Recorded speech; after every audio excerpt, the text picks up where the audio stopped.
Okay, let's get into the word. நாம் இன்றைய நாளுக்கான தியானத்திற்கு நேராக கவனத்தை திருப்புவோம். So when you read Romans chapter 6:22, it says we became the slaves of God. நாம் ரோமர் 6ஆம் அதிகாரம் 22ஆம் வசனத்தை பார்க்கும்போது அதுல பவுல் சொல்கிறார் நாம் தேவனுக்கு அடிமைகளாக இருக்கிறோம். And what is the process of it? இதனுடைய அந்த முறை என்ன? It leads to sanctification. இது நம்மை பரிசுத்தத்துக்கு நேராக நடத்தும். So what will happen, the ultimate? அப்ப அதனுடைய முடிவு எப்படி காணப்படும்? Romans 7:4 says that you will belong to God. ரோமர் 7:4 சொல்கிறது நாம் தேவனுடையவர்களாக மாறுகிறோம். And you bear fruit for God. நாம் தேவனுக்கு கனி கொடுக்கிறவர்களாக மாறுறோம். And Romans 7:6 you will start serving God. ரோமர் 7:6 சொல்கிறது நாம் தேவனுக்கு ஊழியம் செய்ய ஆரம்பிக்கிறோம். Of course you will not have any condemnation. நிச்சயமாகவே நமக்கு ஆக்கினை தீர்ப்பில்லை. So but is it real in our life? ஆனா உண்மையாகவே இது என் வாழ்க்கையில காணப்படுதா? Are we living a life like we are slaves to God? உண்மையாகவே நான் தேவனுக்கு அடிமை என்கிற ஒரு வாழ்க்கையை நான் வாழ்றேனா? Are we bearing fruit every now and then? அனுதினம் நான் கர்த்தருக்கு கனி கொடுக்கிறேனா? So what is the gap here? அப்ப இங்க காணப்படுறாங்க இடைவெளி என்ன? So many times we are fall short of, we are fall into sin. அநேக நேரத்துல நாம் பாவத்துல விழுந்து விடுகிறோம். So because we cannot say we have no sin, because obviously we know that we are sinning. நம்ம வாழ்க்கையில பாவமே இல்லைன்னு நம்மளால சொல்ல முடியாது. ஏன்னா நமக்கு தெரியும் நம் வாழ்க்கையில் பாவம் இருக்கிறது என்று. So can we live a life, okay, whatever I want I can do? அப்படினா எனக்கு பிடித்த மாதிரியே நான் என் வாழ்க்கையை வாழ்ந்து விட முடியுமா? So in 1 John 1:8, John was writing in a such a way that, okay guys, I know you'll be sinning, but confess it and correct it. 1 யோவான் 1ஆம் அதிகாரம் 8ஆம் வசனத்துல யோவான் அவர்கள் எழுதும்போது சொல்கிறார், நீங்கள் பாவம் செய்கிறீர்கள், பாவம் செய்யவில்லைன்னு சொன்னா அது பொய்யரா நீங்க மாறுறீங்க. அப்ப நீங்க பாவம் செய்தீங்கன்னா என்ன பண்ணணும்னா அறிக்கை செய்ய வேண்டும். And in the second chapter he says, little children, I am writing all these things so that you will not sin. அதே போல 2ஆம் அதிகாரத்துல யோவான் எழுதும்போது சொல்கிறார், எனக்கு அன்பான பிள்ளைகளே, நீங்கள் பாவம் செய்யாதபடிக்கு நான் இவைகளை உங்களுக்கு எழுதுகிறேன். So of course we cannot practice sinning. நிச்சயமாகவே பாவத்திலே வாழ்கிற ஒரு வாழ்க்கை நம்மளால வாழக்கூடாது. So then why God has given this grace? அப்படினா எதற்காக தேவன் இப்படி ஒரு வார்த்தையை வேதத்தில் எழுத வேண்டும்? Because the common understanding about Christianity is whenever you are making a sin, you can use grace and come to God. இன்னைக்கு கிறிஸ்தவ சமுதாயத்துல காணப்படுற ஒரு தவறான புரிதல் என்னன்னா, நான் எப்பெல்லாம் பாவம் செய்றேனோ அப்பெல்லாம் கிருபையை நான் அதுக்கு ஒரு வாய்ப்பா பயன்படுத்தி நான் தேவனிடம் திரும்பி நெருங்கி சேர முடியும். But God has given the grace, to present the godliness and denounce the ungodliness. ஆனா தேவன் எதற்காக கிருபையை நமக்கு அளித்தார் என்றால், ஒரு பக்தியுள்ள வாழ்க்கை வாழ்ந்து நம்மளை அவரிடத்தில் ஒப்படைப்பதற்கான தானே தவிர அவபக்தியுள்ள வாழ்க்கை வாழ்வதற்காக அல்ல. So the battle between sin and holiness of a Christian called a sanctification. ஒரு கிறிஸ்தவருடைய வாழ்க்கையில பரிசுத்தத்திற்கும் பாவத்திற்கும் இடையில நடக்கிற போராட்டம், இதுல அந்த மனுஷன் எப்படி வாழ்றான் ஜெயிக்கிறாங்கிறது தான் பரிசுத்தமாக்குதல். So how all these things are happening? அப்ப இதெல்லாம் என் வாழ்க்கையில எப்படி நடக்குது? Two ways when God is working on sanctification.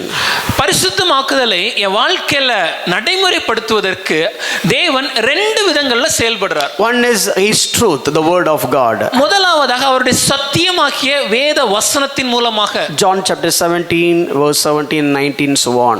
இதை யோவான் 17ஆம் அதிகாரம் 17ஆம் வசனம் 19ஆம் வசனங்களை நாம் பார்த்தோம். The other thing is, God is working through his Holy Spirit. அதே போல தேவன் தம்முடைய பரிசுத்த ஆவியானவர் மூலமாகவும் என் வாழ்க்கையில் கிரியை செய்கிறார். 2 Thessalonians chapter 2 and Galatians 5, you can read all that. 2 தெசலோனிக்கேயர் 2ஆம் அதிகாரத்திலும் கலாத்தியர் 5ஆம் அதிகாரத்திலும் நாம் வாசிக்கிறோம். So for many weeks we have studied how we are being sanctified through the truth.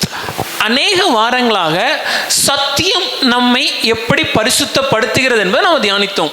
So we have learned about walking, knowing, reckoning and presenting or yielding.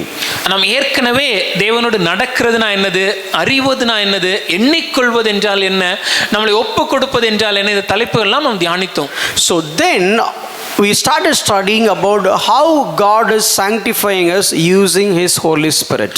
அதைத் தொடர்ந்து தேவனுடைய ஆவியானவர் தேவன் தம்முடைய ஆவியானவரை பயன்படுத்தி நம்முடைய வாழ்க்கையில் எப்படி பரிசுத்தத்தை உருவாக்குகிறார் என்பதை தியானிக்க So that ஆரம்பித்தோம். is what leading by the Holy Spirit. இதுதான் பரிசுத்த ஆவியானவரால் நடத்தப்படுவது. So we in a charismatic world they use very different terminologies. இன்னைக்கு ஒருவேளை கரிஸ்மேட்டிக் திருச்சபைகள்ல நம்ம இதை பார்த்தோம்னா இதற்கு நிறைய வார்த்தைகளை வேறு வேறு விதங்கள்ல அவங்க பயன்படுத்துறாங்க. Leading by Holy Spirit, பரிசுத்த ஆவியானவரால் நடத்தப்படுவது, living by Holy Spirit, பரிசுத்த ஆவியானவருக்குள்ளே வாழ்வது, walking by Holy Spirit. ஆவியினோட சேர்ந்து நடக்கிறது. So what is all about? இதுக்கு அர்த்தம் என்னையா? So when it comes to Holy Spirit, you will not have any Christian milestone or the milestone of salvation. You will see Christ, you will see Holy Spirit everywhere. ஒரு கிறிஸ்தவருடைய வாழ்க்கையில அவருடைய ரட்சிப்பின் பாதையில காணப்படுற ஒவ்வொரு மைல்கல் எல்லாவற்றிலையும் பரிசுத்த ஆவியானவருடைய செயல்பாடு நிச்சயமாகவே காணப்படுகிறது. So rather than explaining all this the entire concept, I just show you a couple of images so that you'll understand. ஆகவே முழுமையாக இதெல்லாம் நம்ம ஏற்கனவே தியானித்ததுனால ஒரு சில படங்கள் மூலமா அதை நான் காண்பிக்க விரும்புறேன். So who will get who has the Holy Spirit? பரிசுத்த ஆவியானவர் யாரெல்லாருக்குள்ள காணப்படுகிறார்? So you can see the image according to Acts 2:38. If you repent and you got the forgiveness of sin, you have the Holy Spirit. அப்போஸ்தலர் 2:38 படி நாம் மனம் திரும்பி பாவ மன்னிப்பின் நிச்சயத்தை பெற்றுக்கொண்டால் நமக்குள் பரிசுத்த ஆவியானவர் And இருக்கிறார். Acts 10:14, when you heard the word and believed the word, you have the Holy Spirit. அப்போஸ்தலர் 10:44 படி நாம் திருவசனத்தை கேட்டு விசுவாசித்த போது நமக்குள் ஆவியானவர் காணப்படுகிறார். And you all know Ephesians and all this scripture, all these passages, you can have a look into it. It's basically when you hear the word, when you believe the gospel, when you repent from your sin, you have the Holy Spirit. மற்ற எல்லா வசனங்களும் இதே காரியங்களை தான் விளக்குகிறது. அது ரொம்ப எளிதா சொல்லணும்னா நாம் தேவ வாசனத்தை கேட்டு சுவிசேஷத்தை கேட்டு விசுவாசித்து மனம் திரும்பிய போது பரிசுத்த ஆவியானவர் நமக்குள்ளாக வாசம் செய்கிறார். Okay, that is baptism of the Holy Spirit. இது பரிசுத்த ஆவியானவருடைய ஞானஸ்நானம் என்று தியானித்தோம். Then what about filled by the Holy Spirit? பரிசுத்த ஆவியானவரால் நிரப்பப்படுவது என்றால் என்ன? So you can look at the diagram. இந்த படத்தை பாருங்க. So this is basically what will happen when you being filled with the Holy Spirit. பரிசுத்த ஆவியாரால் ஒரு மனிதன் நிரப்பப்படும்போது என்ன நடக்கிறது? What are all things that happen in the book of Acts? அப்போஸ்தலர் புத்தகத்தில் என்னெல்லாம் நடந்து நம்ம வாசிக்கிறோம். They speak the word of God. தேவ வார்த்தை அவங்க பேசுனாங்க. And they have become courageous. அவங்க தைரியமானவர்களா மாறினாங்க. They started telling the truth boldly. சத்தியத்தை தைரியமாக பேசுனாங்க. They were resisting the devil. பிசாசுக்கு எதிர்த்து நின்றார்கள். They were forgiving and praying for the enemies. தங்களுக்கு தீங்கு நினைக்கிறவர்கள் சத்துருக்களையும் மன்னித்தார்கள். அவர்களுக்காக ஜெபித்தார்கள். And they are joyful. அவங்க சந்தோஷமா இருந்தாங்க. This is what happening in the book of Acts when people are being filled by the Holy Spirit. நாம் அப்போஸ்தலர் நடபடிகள் புத்தகத்தை வாசிக்கும் போது எங்கெல்லாம் பரிசுத்த ஆவியானவரால் ஜனங்கள் நிறைந்தார்கள்னு பார்க்கிறோமோ அங்கெல்லாம் இன்னென்ன காரியங்கள் தான் காணப்பட்டது. But if you look at the book of epistles, தொடர்ந்து நிருப பகுதிகளை வாசிக்கும் போது you can read two passages. ரெண்டு இடங்களில் அதிகமாக இதை வாசிக்க முடியும். Ephesians 5 and Colossians 3. எபேசியர் 5ஆம் அதிகாரத்திலேயும் கொலோசியர் 3ஆம் அதிகாரத்திலும் வாசிக்கிறோம். Ephesians 5 it is talking about filled by the Holy Spirit and its consequences. எபேசியர் 5ல பார்க்கும்போது பரிசுத்த ஆவியால் நிரப்பப்படுகிறோம். நிரப்பப்பட்டதின் விளைவாக என்னென்ன காரியங்கள் நடந்தது. And Colossians 3 you have been filled by the word and the consequences. கொலோசியர் 3ஆம் அதிகாரத்தை பார்க்கும்போது திருவசனத்தினால் நாம் நிரப்பப்படுகிறோம். வசனத்தில் நிறைந்த ஒரு மனுஷனுடைய வாழ்க்கையில் என்னென்ன காரியங்கள் காணப்படும். Both the places consequences are same. இந்த ரெண்டு இடங்களிலும் அதனால் ஏற்பட்ட விளைவுகள் ஒன்றுதான், ஒரே காரியங்கள் தான் இருக்கு. So here you are being filled by the Holy Spirit, there you are being filled by the word. இங்க தேவனுடைய ஆவியானவரால் நிரப்பப்படுகிறோம், இங்க தேவனுடைய வார்த்தையினால நாம் நிரப்பப்படுகிறோம். So if you are being filled by the Holy Spirit, then what will happen? தேவனுடைய ஆவியானவரால் நாம் நிரப்பப்பட்டோம் என்றால் என்னென்ன காரியங்கள் நடக்கும்? So you know all these things. I already taught all that. இந்த எல்லா காரியங்களும் நாம் ஏற்கனவே தியானித்திருக்கிறோம். You'll praise God. நாம் தேவனை துதிப்போம். You'll be a humble person. தாழ்மையுடையவர்களாக இருப்போம். You'll have a good family and you'll have good society. ஒரு நல்ல குடும்ப வாழ்க்கை, ஒரு நல்ல சமுதாய வாழ்க்கை இருக்கும். Submissive wife, loving husband, obedient children and so on. ஒரு கீழ்ப்படிதல் உள்ள ஒரு மனைவி, ஒரு அன்பு கூறுகிற கணவர், கீழ்ப்படிதல் கீழ்ப்படிதல் உள்ள பிள்ளைகள், இந்த எல்லா காரியங்களும் காணப்படும். And you are being filled by the word. தேவனுடைய வார்த்தையினாலும் நிரம்பி காணப்படுவோம். So you have got the Holy Spirit. பரிசுத்த ஆவியானவர் இப்பொழுது நமக்குள் இருக்கிறார். You got the baptism of the Holy Spirit. பரிசுத்த ஆவியின் ஞானஸ்நானத்தை நாம் பெற்றுக்கொண்டோம். And you are being filled with the Holy Spirit. பரிசுத்த ஆவியினால் நான் நிரப்பப்படுகிறேன். Now we are moving into the next level. இப்போ இதுக்கு அடுத்த கட்டம் என்ன? What does it mean leading by the Holy Spirit? பரிசுத்த ஆவியினால் நடத்தப்படுவது என்றால் Why we need to lead by the Holy Spirit? எதற்காக நான் பரிசுத்த ஆவியாரால் நடத்தப்பட வேண்டும்? When we look at the demand of God, தேவனுடைய எதிர்பார்ப்பை பார்க்கும்போது, when look at the demand when it comes to holiness, பரிசுத்தத்தை குறித்த தேவனுடைய எதிர்பார்ப்பை நான் God பார்க்கும்போது, wants us to be holy like the way He is holy. தேவன் எவ்வாறாக பரிசுத்தவானாக காணப்படுகிறாரோ அப்படிப்பட்ட ஒரு பரிசுத்தத்தை தேவன் என்னிடத்திலிருந்து எதிர்பார்க்கிறார். In all our contact, என்னுடைய சகல நடத்தையிலும், in all my words, சகல வாக்கிலும், is it possible by the human ability? என்னுடைய சொந்த சரீர பலத்தினால இந்த பரிசுத்தம் நான் வாழ முடியுமா? Being perfect, ஐயா பூரணமா இருக்க முடியுமா? perfect in holiness, பரிசுத்தத்திலே ஒரு பூரணம், perfect in obedience, கீழ்ப்படிதலிலே ஒரு பூரணம், perfect in the brotherly love, சகோதர சிநேகத்திலே ஒரு பூரணம், perfect in the proclamation of the gospel, தேவனுடைய சுவிசேஷத்தை அறிவிப்பதிலே ஒரு பூரணம், just simply living a life as Christ lived. கிறிஸ்து வாழ்ந்தது போல ஒரு வாழ்க்கை வாழ்கிறதுக்கான பூரணம். This standard is so high. ஐயா இந்த எதிர்பார்ப்பு அது மிகவும் உயரிய எதிர்பார்ப்பு. I cannot live such a life with the ability that I do have. எனக்குள்ளே காணப்படுகிற சொந்த பலனினாலே என்னால இப்படிப்பட்ட ஒரு வாழ்க்கை வாழ முடியாதே. Sometimes I will read the law and I just want to do this and that, but I will not be able to profoundly complete it. சில நேரம் நான் பிரமாணங்களை வாசிக்கும் போது பிரமாணம் கூறப்படுகிற விதமாக இன்னென்ன காரியங்கள் விதங்களில் வாழ வேண்டும் என்று எதிர்ப்பு நினைக்கிறேன், ஆனா என்னால முடியலையே. Last week when Evangeline was playing those notes one by one, that is what we are trying to fulfill the law. கடந்த வாரம் அந்த எடுத்துக்காட்டுக்காக இவாஞ்சலின் அவங்க அந்த கீபோர்ட் ப்ளே பண்ணும்போது ஒவ்வொரு நோட்ஸா ப்ளே பண்ணும்போது அதுதான் நம் பிரமாணத்தில் வாழ முயற்சிக்கிறது. But when you love the music, when your blood is soaked by the music, when your nerves are just going along with the beat, so that time it's automatically coming. ஆனால் நான் இசையை நேசிக்க ஆரம்பிக்கும் போது, இசையின் தாளங்களும் ஸ்வரங்களும் என்னுடைய நாடி நரம்புகள் கலக்க ஆரம்பிக்கும் போது, அந்த தாளங்கள் என்னுடைய இரத்தத்தில் ஊறும் போது அந்த பாட்டுக்கு ஏற்ற விதமான வாசிக்க You have ஆரம்பிக்கிறேன். got the ability because of the interest in the music. எனக்கு அந்த பலன் எப்படி உருவாகுதுன்னா அந்த இசைக்கு மேல எனக்கு ஒரு ஆர்வம் ஏற்படும் போது, Exactly, the Spirit of God is giving you that ability so that you can move with the Holy Spirit and fulfill the law without even knowing it. இதே போலதான் பரிசுத்த ஆவியானவரும் என்னை பலப்படுத்தி, பரிசுத்த ஆவியானவர் என்னை ஆளுகை செய்து என்னை வழிநடத்தி தேவனுக்கு ஏற்ற ஒரு பரிசுத்த வாழ்க்கையை ஒருவேளை எனக்கு தெரியாத இடத்துல கூட ஒரு பரிசுத்தவானாக வாழ எனக்கு உதவி செய்கிறார். This is what moving in the Holy Spirit. இதுதான் ஆவியானவரால் This நடத்தப்படுவது. is what leading by the Holy Spirit. இதுதான் ஆவியானவரால் This நடத்தப்படுவது. is what walking in the Holy Spirit. ஆவிக்கேற்றபடி நடக்கிறதுனா இதுதான். This is what living in the Holy Spirit. ஆவிக்கேற்றபடி வாழ்வது என்றால் இதுதான். Today the Christian world is just went to lot of superstitious things without even understanding the scripture. இன்று நம்முடைய கிறிஸ்தவ உலகத்துல தேவனுடைய வார்த்தை என்ன கூறுகிறது என்பதை நாம உணராம அநேக கட்டுக்கதைகளுக்கும் மூட பழக்கங்களுக்கும் அடிமைகளாகி So விட்டோம். how God is doing that? அப்போ தேவன் இது எப்படி வாழ்க்கையில செய்கிறார்? It is not something God is just to keep talking to you. Okay, take your left, take your right. No. God is not doing that. இது ஏதோ ஆண்டவர் என் காதுக்கு பக்கத்துல வந்து எப்பா வடதுபுறத்துக்கு திரும்பு இடதுபுறத்துக்கு திரும்பு அப்படி வழி சொல்ற ரூட் சொல்ற மாதிரி கிடையாது. So the first thing we read from Romans chapter 8:1 and 8:4. முதலாவதாக நாம் ரோமர் 8ஆம் அதிகாரம் 1ஆம் வசனத்துல 4ஆம் வசனத்துல வாசித்தோம். Look at the passage. அந்த பகுதியை பாருங்க. Who walk not after flesh but after the spirit.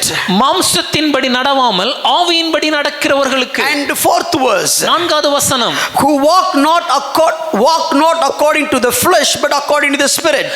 மாம்சத்தின்படி நடவாமல் ஆவியின்படி நடக்கிற. So how they will walk by the spirit. அப்ப ஆவியின்படி நடக்கிறதுனா என்ன ஒரு வாழ்க்கை? And let's go down the 5th verse. அப்படி 5வது வசனத்தை வாசிச்சீங்கன்னா here also the same topic.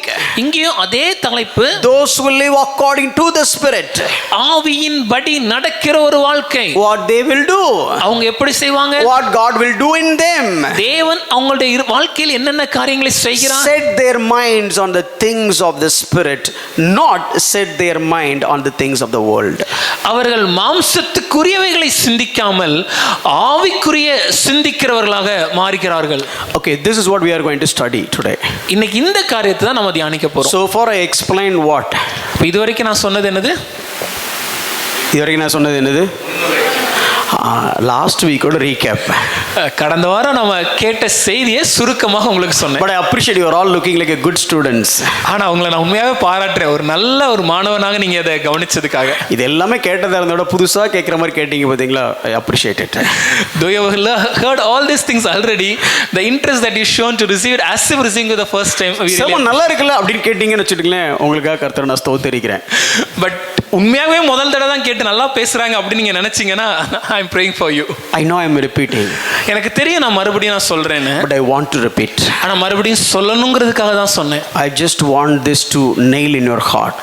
ஏன்னா இந்த சத்தியங்கள் எல்லாம் உங்களுடைய இருதயத்தின் பலகைகள் அச்சாணிகளாக மாற வேண்டும். In the same topic I have 70 plus slides. இந்த தலைப்பில் இன்னைக்கு 70க்கு மேலான ஸ்லைட்ஸ் நான் நோட்ஸ்ல இருக்கு. I plan to cover at least 40 slides today. குறைந்தபட்சம் ஒரு 40 ஸ்லைடாவது இன்னைக்கு உங்களுடன் பகிர்ந்து கொள்ளணும்னு ஆசைப்படுறேன். But whether I am able to complete it in a profound manner or not, that is not the key thing. அது எல்லாவற்றையும் முழுமையாக என்னால சொல்ல முடியுதா இல்லையாங்கிறது இன்னைக்கு முக்கியம் இல்ல. And today I'm going through a lot of passages in fact. இன்னும் சொல்ல போனா நிறைய வேத வசனங்களை இன்னைக்கு நம்ம பார்க்க போறோம். Don't feel sleepy please. தயவு செய்து நீங்க தூங்கிராதீங்க. I don't want to crack jokes and give illustration and all this. No, we don't have time today. உங்களை முழிக்க வைக்கிறதுக்காக வேடிக்கையான காரியங்கள் எடுத்துக்காட்டுகள் சொல்வதற்கெல்லாம் எனக்கு நேரம் இல்ல. The Christian world understood this great concept, I mean to an extreme way. மிக முக்கியமான இந்த தேவ வேத சத்தியத்தை இன்னைக்கு கிறிஸ்தவ உலகம் ரொம்ப தவறாக ஒரு புரிந்து கொண்டு ஒரு எல்லைக்கு அது சென்று விட்டது. நானும் அப்படிதான் இருந்தேன். Even I was like that. So far after still that moment, I mean maybe in the recent past I do understand, I got reformed, but still I mean there are so many things which we can learn easily. சில வருடங்களுக்கு முன்பாக இந்த சீர்திருத்தத்தை பற்றி நான் அறிந்து கொள்வதற்கு முன்பாக அநேக காரியங்களை நானும் மாட்டிக்கொண்டிருந்தேன். ஆனா வேதத்தை பார்த்தாலே ரொம்ப தெளிவா வேதம் நமக்கு சொல்லுது. It's no, this is the burden of my heart. இதுதான் என்னுடைய இருதயத்தின் பாரம். I don't know who are all listening or who are all not listening. யாரெல்லாம் நீங்க கவனிக்கிறீங்க, யாரெல்லாம் கவனிக்காம இருக்கிறீங்கன்னு எனக்கு தெரியாது. But I just want to share this. ஆனா இது உங்களுடன் பகிர்ந்து கொள்ள வேண்டும். At least one person if receive this and if that person cascading to somebody, that itself enough. ஒருவேளை ஒரு ஆத்துமா இந்த வேத சத்தியத்தை புரிந்து கொண்டு அந்த மனுஷர் மற்றவர்களுக்கு இதை எடுத்து செல்ல முடியும்னா அதுதான் இந்த சத்தியத்துடைய வெற்றி நான் பார்க்கிறேன். Being very honest, I have not learned this not till this point of time. இன்னும் வெளிப்படையா சொல்லணும்னா இந்த நேரத்துக்கு முன்பாக நானும் இந்த சத்தியத்தை அறிந்தவன் அல்ல. So let's get into that. ஆகவே இதை நம்ம இன்னைக்கு அறிந்து கொள்ள போறோம். I will quote many scriptures. Please open the Bible and look in that passage and at least check whether I am saying right or not. நிறைய வேத வசனங்களை சொல்ல போறேன். நான் வசனத்தை சொல்லும்போது தயவு செய்து உங்க வேதங்களை திருப்புங்க, வேதத்தை பாருங்க. நான் சொல்றது சரியா தப்பான்னு உங்க வேதத்திலிருந்து நீங்க அதை நிர்ணயம் செய்யுங்க. I was thinking, oh Lord, so many people are in vacation, but I'm covering this. நான் யோசிச்சேன், ஆண்டவரே அநேகம் பேர் இந்த விடுமுறை நாட்கள்னால ஊருக்கு போயிருக்காங்களே, இந்த நேரத்தில் நான் இந்த சத்தியத்தை உங்களை நான் சபையில சொல்றேனே. That is what whenever I'm sharing this message, put audio in the group and I said, those who are in vacation, please listen this. ஆகவே தான் குரூப்ல இந்த ஆடியோ மெசேஜை வரும் நாட்களில் நம்ம தொடர்ந்து கடந்த 2 வாரங்களாக போஸ்ட் பண்ணும்போது அதில் குறிப்பாக ஒரு வார்த்தையை நான் அதில் சொன்னேன், தயவு செய்து விடுமுறையில் இருக்கவங்க தயவு செய்து இதை கேளுங்கன்னு. அவங்களே கவனிக்க சொன்னா உங்களை எவ்வளோ கவனிக்க சொல்லுவேன். If my heart is for the people who are on vacation to listen, then how much more would be my heart for you to listen? I'll start with one question. ஒரு கேள்வியோடு நான் ஆரம்பிக்கிறேன். Last week I have started the Spirit of God is controlling our mind. கடந்த வாரம் பரிசுத்த ஆவியானவர் நம்முடைய மனதை, நம்முடைய சிந்தனையை ஆளுகை செய்ய வேண்டும் என்று உங்களுக்கு சொன்னேன். How many of you thought about this in the last 1 week? கடந்த ஒரு வாரத்துல இந்த காரியத்தை எத்தனை பேர் நீங்க யோசிச்சு பார்த்தீங்க? At least, I mean, one time, if anyone would have prayed, Lord, please control my mind. Thank you. Thank you கடந்த so much. வாரத்துல குறைந்தபட்சம் ஒரு முறையாவது தேவனே என் மனதை என் சிந்தனையை நீங்க ஆளுகை செய்யுங்க அப்படிங்க ஜோம் பண்ணியிருந்தீங்கன்னா உங்களுக்கு நான் நன்றி சொல்றேன். நீங்க தான் ஆவியானவரால் நடத்தப்படுறவங்க. Those are the people who are actually being led by Spirit. பிரபலமான ஊழியக்காரங்களா நடத்தப்படுறாங்களோ இல்லையோ எனக்கு தெரியாது. I'm not sure whether all the popular preachers are led by the Spirit. All the miraculous healers. இல்லனா சுகமளிக்கும் தேவனுடைய ஊழியர்கள் அவங்க எனக்கு தெரியல. The people those who claimed themselves as a prophets. இல்ல தங்களை தாங்களே தீர்க்கதரிசிகள் என்று அழைத்துக் கொள்கிறார்களே அவர்கள் அல்ல. And the Christian world admiring some Christian celebrities. இன்னைக்கு நம்ம கிறிஸ்தவ உலகத்திலயும் கிறிஸ்தவத்துக்குள்ள சில பிரபலங்களை கதாநாயகர்களா நம்ம வச்சு அவங்கள அட்மையர் பண்றோம். I don't know whether they are all leading by the Holy Spirit or not, but the people those who prayed that prayer, you were leading by the Holy Spirit. அவங்க எல்லாரும் பரிசுத்த ஆவியால் நடத்தப்படுறாங்களா இல்லையான்னு எனக்கு தெரியாது. ஆனா ஆண்டவரே என் சிந்தனையை நீங்க ஆளுகை செய்யுங்கன்னு ஜெபித்த ஒவ்வொருவரையும் பரிசுத்த ஆவியானவர் ஆளுகை செய்கிறார். This is the greatest problem of the Christian world today. இன்னைக்கு கிறிஸ்தவ உலகத்துல காணப்படுற மிகப்பெரிய பிரச்சனை இதுதான். ஒருவேளை நான் சொல்லுகிற இந்த சத்தியத்தை ரொம்ப அப்ராப்ரியேட்டா புரிஞ்சுக்கிட்டாங்கன்னா என்ன ஆகும் அப்படின்னா, இதுவரைக்கும் ஆவியானவரால் நடத்தப்படுகிறோம்னு அவங்க நினைச்சது எல்லாமே தப்பு அப்படின்னு இருக்கும். இன்னும் சொல்ல போனா it's completely contradict to the leading of the holy spirit. If you really understand the message in the right way, சரியான விதத்தில் இந்த சத்தியத்தை நம்ம புரிந்து கொண்டோம்னா, whatever our heart had already been preconceived notions of the leading of the Spirit, all those we will realize that it was wrong and it is மொத்தமாகவே தேவனுடைய வார்த்தைக்கு விரோதமாக காணப்படுதுன்னு அறிந்து கொள்வோம். Okay, let's look at this passage. இந்த பகுதியை நாம் பார்க்கலாமே. This passage is talking about leading by the Holy Spirit. இந்த பகுதி பரிசுத்த ஆவியானவரால் நடத்தப்படுவதை குறித்து பேசுகிறது. But you can see there are two minds are being talking about. ஆனா இந்த இடத்துல ரெண்டு விதமான சிந்தனைகளை குறித்து எழுதி இருக்கிறார். So God is leading either, let me put it this way, there is a problem between a carnal mind and a spiritual mind.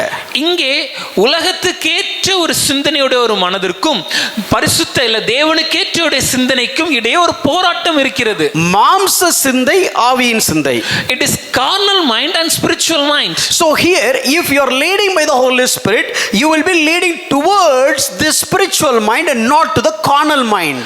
ஆவியானவர் உங்களை நடத்துறார் என்றால் ஆவிக்கேற்ற சிந்தனைக்கு நேராக தான் உங்களை நடத்துவாரே தவிர மாம்ச சிந்தைக்கு உங்களை நடத்த மாட்டார். If you stand before the mirror, கண்ணாடிக்கு முன்னாடி நான் நிக்கும்போது, okay, you are standing before the mirror and you want to know whether you are leading by the Holy Spirit or you are not leading by the Holy Spirit. கண்ணாடிக்கு முன்னாடி நின்னு ஐயா நான் பரிசுத்த ஆவியானவரால் நடத்தப்படுறேனா இல்ல பரிசுத்த ஆவியானவர் என்னை நடத்தவில்லையான்னு சொல்லி நான் அறிந்து கொள்ளணும்னா, check your mind. உங்க மனதை சிந்தனையை சோதிச்சு பாருங்க. Check your thought patterns. உங்களுடைய சிந்தனை தொகுப்பை சோதித்து பாருங்க. What am I thinking the most? அதிகமாக நான் எதை குறித்து சிந்திக்கிறேன்? What am I thinking with more interest? ரொம்ப ஆர்வமா என் மனதின் சிந்தனையில என்ன இருக்கு? And what is the interest which is just to keep giving birth of thoughts? தினந்தோறும் என்னுடைய சிந்தனையின் மூலமாக உருவாகிற எண்ணங்கள் என்ன? என் ஆசையான சிந்தை ஆண்டவரை நோக்கி இருக்கா வேற ஏதோ ஒரு காரியத்தை நோக்கி இருக்கா? My loving thoughts, my loving interest, is it about God or is it about something else? That is how we need to differentiate whether I have a carnal mind or the spiritual mind. இப்படிதான் எனக்கு மாம்ச சிந்தனையோடு நான் நடக்கிறேனா இல்ல ஆவியின் சிந்தனையோடு நான் நடக்கிறேன் என்பதை புரிந்து கொள்ள முடியும். So in order to understand whether you are leading by the Holy Spirit or not, first you need to understand what is a carnal mind, what is spiritual mind. ஆகவே நான் ஆவியானவரால் நடத்தப்படுறேனா இல்லையா என்பதை புரிந்து கொள்வதற்கு முதலாவதாக மாம்ச சிந்தை என்றால் என்ன, ஆவிக்குரிய சிந்தை என்றால் என்ன என்று எனக்கு தெரியணும். If you have a carnal mind, you can move in gifts, or you can speak in tongues, or you can prophesy, you can do whatever you want. My dear brother, you claim that you are leading by the Holy Spirit, but according to the scripture, you are not leading by the Holy Spirit. ஒருவேளை நான் மாம்ச சிந்தனை உடைய ஒரு மனுஷனா இருந்தேன்னா நான் வரங்கள்ல செயல்படலாம், நான் அந்நிய பாஷைகளை பேசலாம், தீர்க்க தரிசனங்களை செய்யலாம், அற்புத அடையாளங்கள் போன்ற எல்லா காரியங்களும் செய்யலாம். ஆனால் எனக்கு அன்பான சகோதரரே, இந்த தேவனுடைய வார்த்தையின்படி சோதித்து பார்க்கும்போது நீங்கள் பரிசுத்த ஆவியானவரால் நடத்தப்படவில்லை. So the very first litmus test is, ஆகவே எனக்கு சோதிக்கப்படுவதற்கு கொடுக்கப்படுகிற முதல் தேர்வு தாள் என்னன்னா, whether my mind is a carnal or spiritual. ஐயா என்னுடைய சிந்தை மாம்ச சிந்தையா ஆவிக்குரிய So சிந்தையா? what is a carnal mind? அப்படின்னா முதலாவதாக மாம்ச சிந்தனை என்ன? First we need to know what is the wrong answer. முதலாவதாக தப்பான பதில்னா என்னன்னு எனக்கு தெரியணும். So first let's learn what is a carnal mind. அப்ப முதலாவதாக இந்த மாம்ச சிந்தைனா என்ன? So I started last week with an example of Isaac. கடந்த வாரம் ஈசாக்கின் வாழ்க்கையிலிருந்து எடுத்துக்காட்டை உங்களுக்கு காண்பித்தேன். Isaac's mind was filled by food. ஈசாக்குடைய மனம் முழுதாகவே அவனுடைய உணவுனால காணப்பட்டது. There was a time when Isaac was 40 years old. ஈசாக்கு 40 வயது நிரம்பினவனாக காணப்பட்ட ஒரு காலம் இருந்தது. And let me put it this way, when Isaac was very young, maybe approximate in his late teens. ஒருவேளை இப்படி சொல்றேனே, ஈசாக்கு மிகவும் சிறியவனாக, இன்னும் சொல்ல போனா அந்த 10 பருவத்துல இல்ல அந்த முடிவு காலத்துல அவன் Or காணப்படுகிற in his early 20s maybe. இல்ல ஆரம்ப 20கள காணப்படுகிற ஒரு மனுஷனா இருந்தானா, His father took him to the mountain to kill him. அவனுடைய தகப்பனார் அவனை பலியிட்டு கொலை செய்வதற்காக மலைக்கு அழைத்து சென்றார். And this man is simply walking along with his old dad. அந்த இளம் வாலிபனாகிய ஈசாக்கு முதிர் வயதாகிய தகப்பனோடு கீழ்ப்படிந்தவனாக நடந்தார். And he is simply asking his father, "Father, where is the lamb?" அப்பாட்ட கேக்குறாங்க, அப்பா பலியிட ஆட்டுக்குட்டி எங்கே? And the father says, "God will take care of it." அதற்கு அப்பாவின் பதில், தேவன் பார்த்துக் கொள்வார். Oh my dear old father, this is not the place where we have flocks, this is the forest. எனக்கு அன்பான அப்பா, இது நம் ஆட்டு மந்தை வளர்க்கிற ஆட்டு மந்தை இருக்கிற இடம் இல்ல, இது மலை பகுதி. And this is mountain. இது மலை. And we are walking towards the top. அந்த மலை உச்சிக்கு நடந்து போறோம். Where can I get the lamb? அங்க எப்படி ஆட்டுக்குட்டி எனக்கு கிடைக்கும்? He didn't ask any question. எந்த கேள்வியும் ஈசாக்கு He கேட்கல. just kept quiet and just walk along with the father. மிகுந்த அமைதலோடு கீழ்ப்படிந்தவராக தகப்பனோடு நடந்து சென்றார். What is there in his mind? அப்பா மனசுல என்ன இருந்துச்சு? He knows my father is a godly man. அவருக்கு தெரியும் என் தகப்பன் அவர் தேவபக்தி உள்ள ஒரு மனிதன். He testified about me. So he has given the testimony about my birth. அவர் என்னுடைய பிறப்பை குறித்து சாட்சி பெற்று அந்த சாட்சியின்படி வாழ்ந்தார். He is the man of faith. அவர் விசுவாச தகப்பன். I have seen his life. அவருடைய வாழ்க்கையை நான் பார்த்திருக்கிறேன். Because of his birth I came into existence. அவருடைய விசுவாசத்தினாலே அதனுடைய பிறப்பாக தான் நான் இந்த உலகத்திற்குள்ளே வந்தேன். So I don't care what is my understanding. ஆகவே என்னுடைய புரிதல் என்ன என்பதை குறித்து எனக்கு கவலை இல்லை. I don't care what is right or wrong according to my mind. என்னுடைய மனதின் புரிதலின்படி எது சரி தப்புன்னு நான் யோசிக்கிறது இல்ல. My father says, எங்க அப்பா சொன்னாங்க, he's a godly man. தேவபக்தி உள்ள மனுஷன். Whatever he does is right. அவர் எதை செய்தாலும் சரியாதான் செய்வாரு. Let me go along with him. அப்ப நான் கீழ்ப்படிஞ்சு அவரோட செல்வேன். அவனுக்கு கை குழந்தை கிடையாது அவன். He was not a little lad. He has enough mind. யோசிக்கத்தக்க புத்தி கூர்மை அவருக்கு நேரம் But இருந்திருக்கணும். look at his mind. ஆனா அவருக்கு மனசு பாருங்க, His mind is completely submissive to his father. முழுமையாகவே தேவன் மன்னிக்கும் தன்னுடைய தகப்பனுக்கு கீழ்ப்படுகிற ஒரு மனதுடையவன். Why did he submit to his father? ஏன் தன் தகப்பனுக்கு கீழ்ப்படிஞ்சார்? It is not because of Abraham was a perfect and the powerful man. Abraham மிகவும் சக்தி வாய்ந்தவர் பலவான்லவர் என்பதனாலயா? No. இல்ல.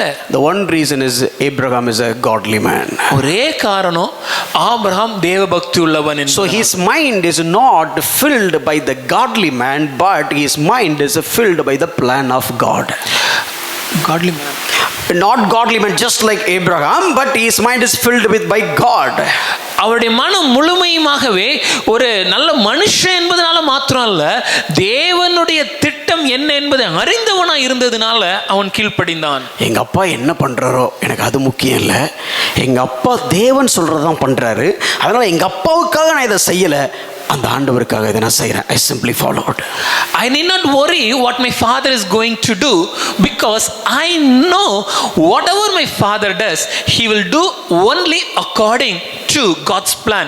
Since my father is like that, I'll just obey and do whatever my father says. That is his mind. அதுதான் அவருடைய சிந்தனை. And his father is asking me to just not to sleep, to lay down இப்போ அவங்க அப்பா சொல்றாங்க, அப்பா பலிபீடத்துக்கு மேல படு, on the altar. பலிபீடத்துக்கு மேல படு. And he's about to tie his hands and legs. அவருடைய கைகளையும் கால்களையும் கட்ட முயற்படுறார். No, you just think what is there in his mind. கொஞ்சம் யோசிச்சு பாருங்க, இப்போ அந்த மனுஷனுடைய சிந்தனை எப்படி A இருக்கு? young man, வாலிபன், old father, வயதான தகப்பன், father, no, are you out of your sense? அப்பா உங்களுக்கு என்ன ஆயிட்டு, புத்தி இல்லையா? Oh, what are you doing here? என்ன பண்றீங்க? Come on, he could have pushed away his father and would have escaped. அப்பாவை தள்ளி விட்டுட்டு அவனால ஓட முடியும். But what is there in his mind? அவனுடைய மனதில் என்ன இருந்துச்சு? He was not thinking anything about himself. தன்னை குறித்து எதையுமே அவர் யோசிக்கல. He simply obeyed his father, because whatever his father does, it will be right, because he is good, because his God is good. அவர் எதையும் யோசிக்காம தன் தகப்பன் எதை சொன்னாலும் கீழ்ப்படிந்தார். ஏன்னா அவருக்கு ஒரு விஷயம் தெரியும், என் தகப்பன் சரியானதான் செய்வார். ஏன்னா அவர் நல்லவர். அவர் ஏன் நல்லவரா இருக்கிறார்னா, அவர் வழிபடுகிற தெய்வம் அது நல்ல தெய்வம். His mind is full of God. மனம் முழுமையாகவே தேவனாலே நிறைந்திருந்தது. And during his wedding, அவனுடைய திருமண காரியத்தின் போது he was not involved in the marriage plan. அந்த திருமண அந்த சடங்குல எங்கேயுமே அவன் முற்படவில்லை. His dad was doing all that. அவங்க தகப்பன் எல்லாம் செய்றாங்க. And what he was doing when the girl was coming, அப்போ அந்த பெண் வரும்போது இந்த மனுஷன் என்ன செய்து கொண்டிருந்தார்? he was praying. அவர் வேதத்தை He was just meditating what God is doing. தேவன் என்ன செய்கிறார் என்பதை தியானிக்கிறார். Oh, my mother is dead. எங்க அம்மா மரித்து விட்டாங்க. My father is very old. எங்க தகப்பன் வயதானவர். Oh God, what am I going to do? தேவனே நீங்க என்ன செய்ய போறீங்க? No, I know, Lord, I am a promised son. ஆண்டவரே எனக்கு தெரியும், நான் வாக்குத்தத்தம் பண்ணப்பட்ட ஒரு குமாரன். He just went out in the evening and meditating God and God's things. ஆகவே சாயங்கால வேளையிலே சென்று அவர் தேவ வார்த்தையை தியானித்துக் கொண்டிருக்கிறார். Marriage is over. திருமணம் முடிந்தது. When he was 40 years old, he has got married.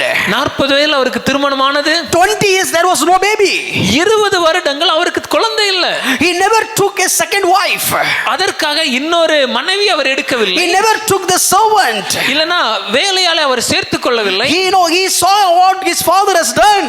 தன்னுடைய தகப்பன் செய்ததெல்லாம் அவர் பார்த்திருந்திருக்கிறார். But he didn't make such poor choices. ஆனா அப்படிப்பட்ட தவறான தேர்ந்தெடுப்பை அவர் செய்யவில்லை. What is in his mind? அவர் மனசுல என்ன இருந்துச்சு? Oh, I'm a promised son.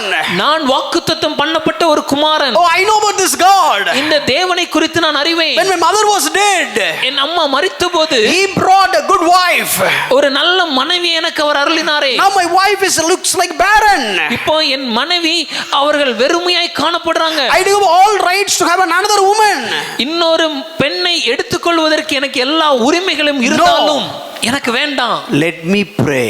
நான் ஜெபிக்கிறேன். And Bible says, வேதம் சொல்கிறது, when Isaac prayed, God opened the womb of Rebekah. வேதம் சொல்கிறது, ஈசாக்கு ஜெபித்தபோது தேவன் ரெபெக்காளின் கர்ப்பத்தை திறந்தார். Isaac prayed. ஜெபித்தது Isaac. Rebekah's womb was opened. ஆனால் கர்ப்பம் திறக்கப்பட்டது ரெபெக்காளுக்கு. What is there in Isaac's mind? அப்ப ஈசாக்குடைய மனதில் என்ன காணப்பட்டது? When he was about to be sacrificed, பலியிடப்படுகிற அந்த சமயத்திலும், when he was waiting for his wife, தன் மனைவிக்காக காத்திருந்த when his நேரத்திலும், wife was barren, தன் மனைவி கர்ப்பம் இல்லாமல் காணப்பட்ட நேரத்திலும், throughout this era his mind was filled by spiritual things, godly mind. இந்த எல்லா நேரத்திலையும் அவருடைய மனம் முழுமையாகவே தேவனுக்கேற்றவைகளையே சிந்தித்துக் கொண்டிருந்தது. But the same Isaac, ஆனா இதே ஈசாக்கு, when you come to Genesis 27, ஆதியாகமம் 27ஆம் அதிகாரத்துல his பார்க்கும், mind is full of food and food. அவருடைய மனம் முழுமையாகவே உணவு உணவு உணவு உணவுன்னு இருப்பது. More than 20 times you can read in that passage related to food. அந்த ஒரே அதிகாரத்துல மாத்திரம் 20 முறைக்கு மேலாக உணவை பத்தி மட்டும் எழுதியிருக்காங்க. No place for God. ஐயா, தேவனுக்கு அங்க இடமே இல்ல. No space for God. தேவனுக்கு இடம் இல்ல. You have never seen he has prayed or something like that. அவர் ஜெபித்த மாதிரியோ இப்படிப்பட்ட எந்த காரியத்தை வரைக்கும் வாசிக்க முடியல. I'm not saying he was not prayed. அவர் ஜெபிக்கல நான் சொல்ல வரல. I'm not saying that he was just backslided. இல்ல பின்வாங்கி போய் விட்டார் நான் சொல்லல. No. இல்ல. But his interest on the food became so much greater than interest on God.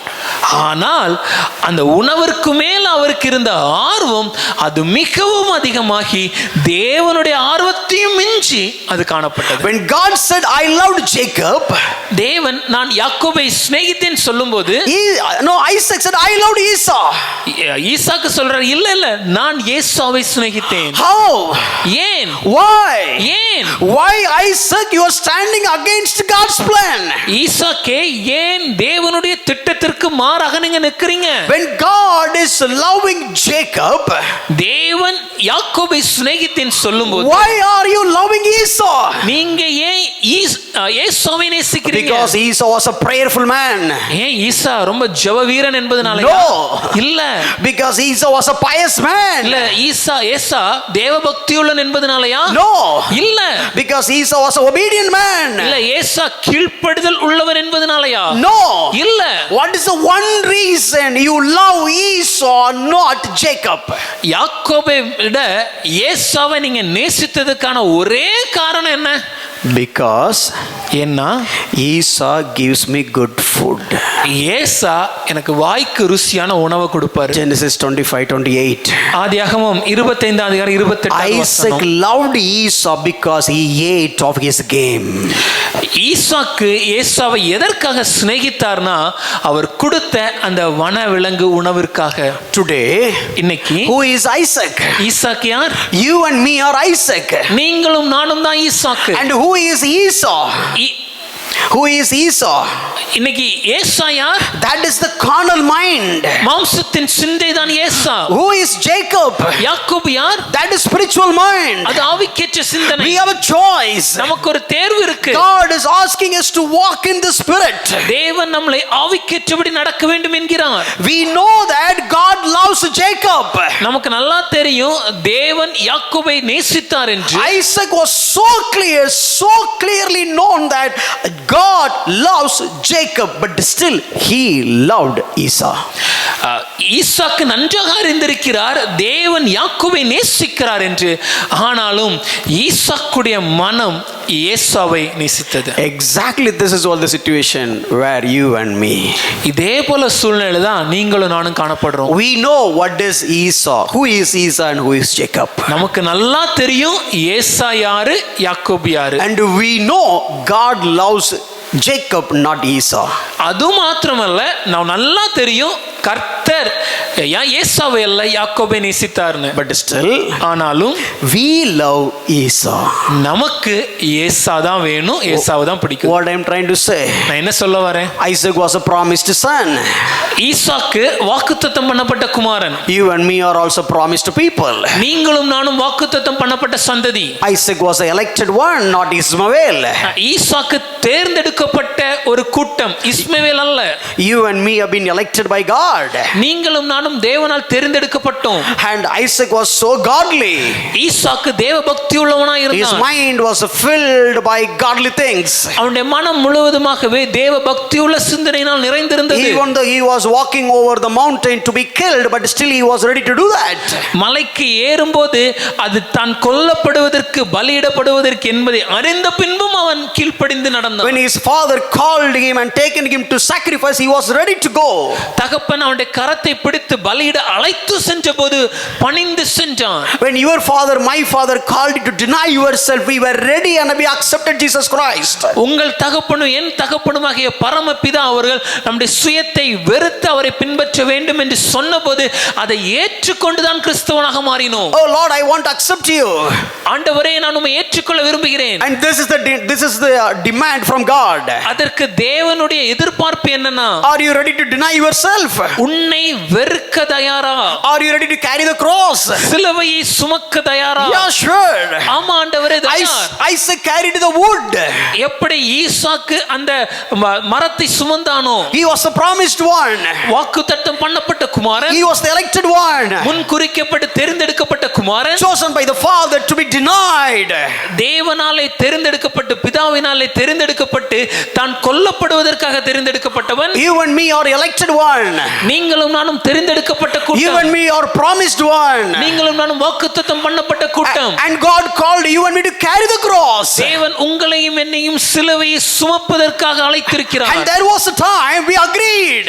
ஒரு நேரத்துல நம்ம வாழ்க்கையில அதுக்கு சரின்னு நாம ஏற்றுவர கொண்டோம். Yes Lord, I am even ready to die for you. ஆம் ஆண்டவரே, உங்களுக்காக மரிக்கவும் ஆயத்தம்னு சொன்னோமே. Exactly, that is what Isaac that time. இப்படிதான் அந்த நேரத்தில் ஈசாக்கு இருந்தான். And when Isaac was grown up, ஈசாக்கு வளர்ந்த போது he has got some worldly sorrows. உலகத்திற்கேற்ற துக்கம் வந்தபோது, His mother is gone.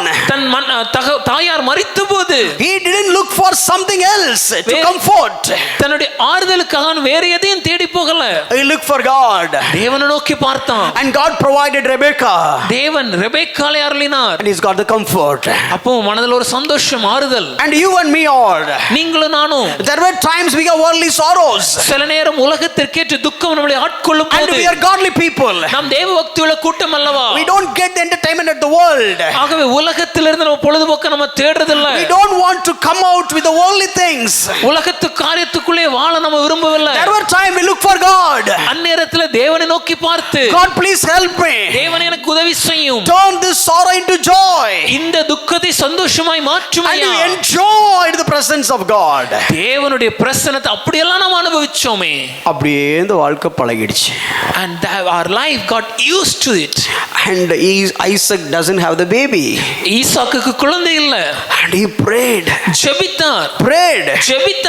And got the generations. அவருடைய தலைமுறையை தேவன் அருளினார். There were many times we are prayed for so many things and received a lot of blessings. நம்ம வாழ்க்கையில அநேக நேரம் அநேக காரியங்களுக்காக நம்ம ஜெபிக்கும் போது அதன் பலனை பெற்றுக்கொண்டோம். But when we are grown up, ஆனா வளர்ந்த போது எந்த தெய்வம் நமக்கு பயபக்தியா நடுக்கத்துக்கு ஏற்றவாறு இருந்துச்சோ அதே காட் இன்னைக்கு நமக்கு ரொம்ப அசால்ட்டா போக ஆரம்பிச்சிட்டார்.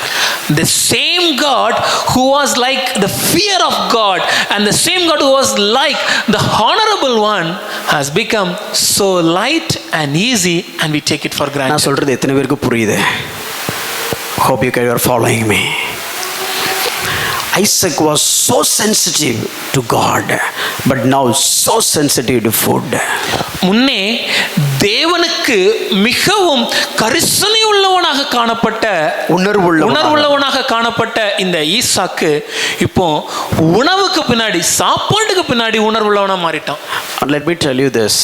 நான் இப்படி சொல்றேன், when you start failing in one subject, நீங்க ஒரு பாடத்துல தோல்வி அடைய ஆரம்பிக்கும் போது, for example you are always scoring first rank, ஒரு உதாரணத்துக்கு நீங்க எப்பொழுதுமே முதல் மதிப்பெண் வாங்குறவரா இருந்தீங்கன்னா, and one point of time you got failed in one subject, ஒரு நேரம் வரும்போது ஒரே ஒரு பாடத்துல நீங்க தோத்து போயிட்டீங்க, you'll be broken, நீங்க உடைஞ்சிருவீங்க, you will cry, நீங்க அழுவீங்க, you are lamenting, புலம்புவீங்க, and you are striving, you want to come back, எப்படியாவது திரும்பி முன்னேறி வரணும்னு முயற்சிப்பீங்க. but the next exam, ஆனா அடுத்த தேர்ச்சில if you failed in two subjects, அடுத்த தேர்வுல ரெண்டு பாடத்துல தோத்துட்டீங்க. now you know what will be your target.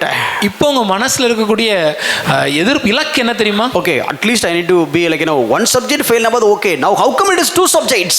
ஐயா, ஒரு பாடத்துல தோல்வி அடைஞ்சது கூட சரியா, ரெண்டு பாடத்துல தோத்துட்டோமே. And the next exam, அடுத்த பரீட்சையில three subjects of God failed, மூன்று பாடத்துல தோத்துட்டீங்க, and you are getting ready to be all failed. இப்போ நாமளே சரி எல்லா பாடத்துலயும் ஃபெயில் ஆயிருவோங்கிற முடிவுக்கு வந்துருவோம். What I'm trying to say, Isaac was failed in one area. என்ன சொல்ல வரேன்னா, ஈசாக்கு ஒரு இடத்துல அவன் தோல்வி அடைந்தான். I'll show you how he was failed in every area. நான் காண்பிக்கிறேன் எல்லா இடத்துலயும் எப்படி தோல்வி அடைய ஆரம்பிக்கிறான். Turn your Bible and open all these passages and look into that. உங்க வேதங்களை திறந்து நாங்க சொல்ற இந்த வசனங்களை நீங்க பாருங்க. Genesis chapter 27 verse 2. ஆதியாகமம் 27வது அதிகாரம் 2வது வசனம். What did Isaac said to Esau? அவன் ஏசாவிடம் என்ன சொன்னார்? He said, behold, I am old, I do not know the day of my death. நான் முதிர் வயதுள்ளவனானேன், என் மரணம் இன்ன நாளில் என்று அறியேன். But you know what? ஆனா என்ன நினைச்சு தெரியுமா? Now Isaac understanding is okay, I'm going to die. இப்போ ஈசாக் என்ன நினைச்சாருன்னா நான் மரிக்க போறேன். சாவ போறதுக்கு அந்த டயலாக் பேசல. It was not as if he was going to die. அப்பாவுக்கு நல்ல மானா பிடிச்சிட்டு வாடாங்கிற டயலாக் அது. This dialogue he said because he was looking for a good game. நான் சொல்றது உங்களுக்கு புரியுதா புரியலையா? இது எப்படின்னா ஈசா அப்பா பாடுறா ஏறக்குறைய சாவ போகிற உனக்கு எதுக்குப்பா சாப்பாடு, ஐ மீன் அதுவும் காட்டில் இருக்க விலங்கு தான் வேணுமோ, இது ஒரு சிம்பத்தி கிரியேட் பண்ணுறதுக்கு. It is like Isaac is actually making a statement that I'm going to die, so Isaac, could you bring me something to eat? If he is really going to die, why is he longing for food? In fact, he is longing for a food that is being cooked from a wild animal. It is not actually a longing or of death, but it is actually to create a sympathy for food. No, when Sunday comes, ஞாயிற்றுக்கிழமை வந்துச்சுன்னா many times I'll ask people, what is the lunch? சில நேரம் நான் சகோதரர்கிட்ட கேட்பேன், இன்னைக்கு மதியம் என்ன சாப்பாடு? And you know what? அதுக்கு ஏன் தெரியுமா? We need to come to church on time, right? ஐயா நாங்க சபைக்கு நேரத்துக்கு வரணும்ல. So we didn't cook. அதனால இன்னைக்கு சமைக்கல. Basically weekend you want to have a full meal at the hotel. நம்ம மனசு எப்படின்னா வார இறுதி நாட்கள்ல வெளியே போயிட்டு நல்லா ஹோட்டல்ல சாப்பிடணும்னு முடிவு பண்ணிட்டோம். எல்லாருமே அமைதியா இருக்காங்க. இன்னைக்கு மதியம் ஒரு பிரியாணி சாப்பிடணும் முடிவு பண்ணிட்டோம். We have made up a mind that we need to have a biryani in the afternoon. அதுக்கு சர்ச் ஒரு காரணம். And for the church is an excuse. Daily ஆபீஸ்க்கு போறோம். Every day we go to office. Daily மதியம் பிரியாணி சாப்பிடல. Are we even having biryani every day in the afternoon? நான் சொல்றது புரியுதா? கண்டிப்பா இன்னைக்கு யார்ட்ட கேட்க மாட்டேன் என்ன சாப்பாடுன்னு. Don't worry. But look at this Isaac. ஆனா இந்த ஈசாக்கு பாருங்க. He wanted to eat that wild meat. அவனுக்கு அந்த வனவிலங்கு சமைச்ச சாப்பாடு வேணும். Isaac, how did you born? எப்படி பிறந்தீங்க? You know how much Abraham was waited. Abraham உங்களுக்காக எப்படி காத்திருந்தார் தெரியுமா? You are promised son. வாக்குத்தத்தம் பண்ணப்பட்ட குமாரன். Your day of birth is a great joy. நீங்கள் பிறந்த தினம் அது மிகப்பெரிய களிப்பும் சந்தோஷமான. But you are telling me that you are going to die. ஆனா நீங்க சொல்றீங்க நான் மரிக்க போறேன். Who told you? யாரு சொன்னாங்க? Who told you? யாரு சொன்னாங்க? Are you about to die? நீங்க மரிக்க போறீங்களா? அல்லது சொன்னியே உடனே செத்தியா? Or you claim that you are about to die, but did you really die? இத சொன்னதுக்கு அப்புறம் 40 வருஷம் உயிரோட இருந்தான் Isaac. After this proclamation of Isaac, he lived for 40 more years. So before you die, 40 years before you die, மரிப்பதற்கு 40 வருஷத்துக்கு முன்னாடியே அந்த சாப்பாடு உன்னை அப்படி இழுக்குது. The food was driving you crazy. Still God has give you a lifespan of 40 years more. Still you are telling that I am going to die, give me meat.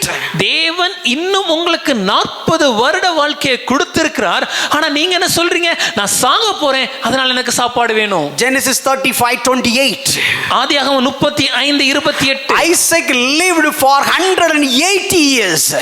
வாசிக்கும் போது ஈசாக்கு 180 வருடம் ஜீவித்தான். Abraham lived only 175 years.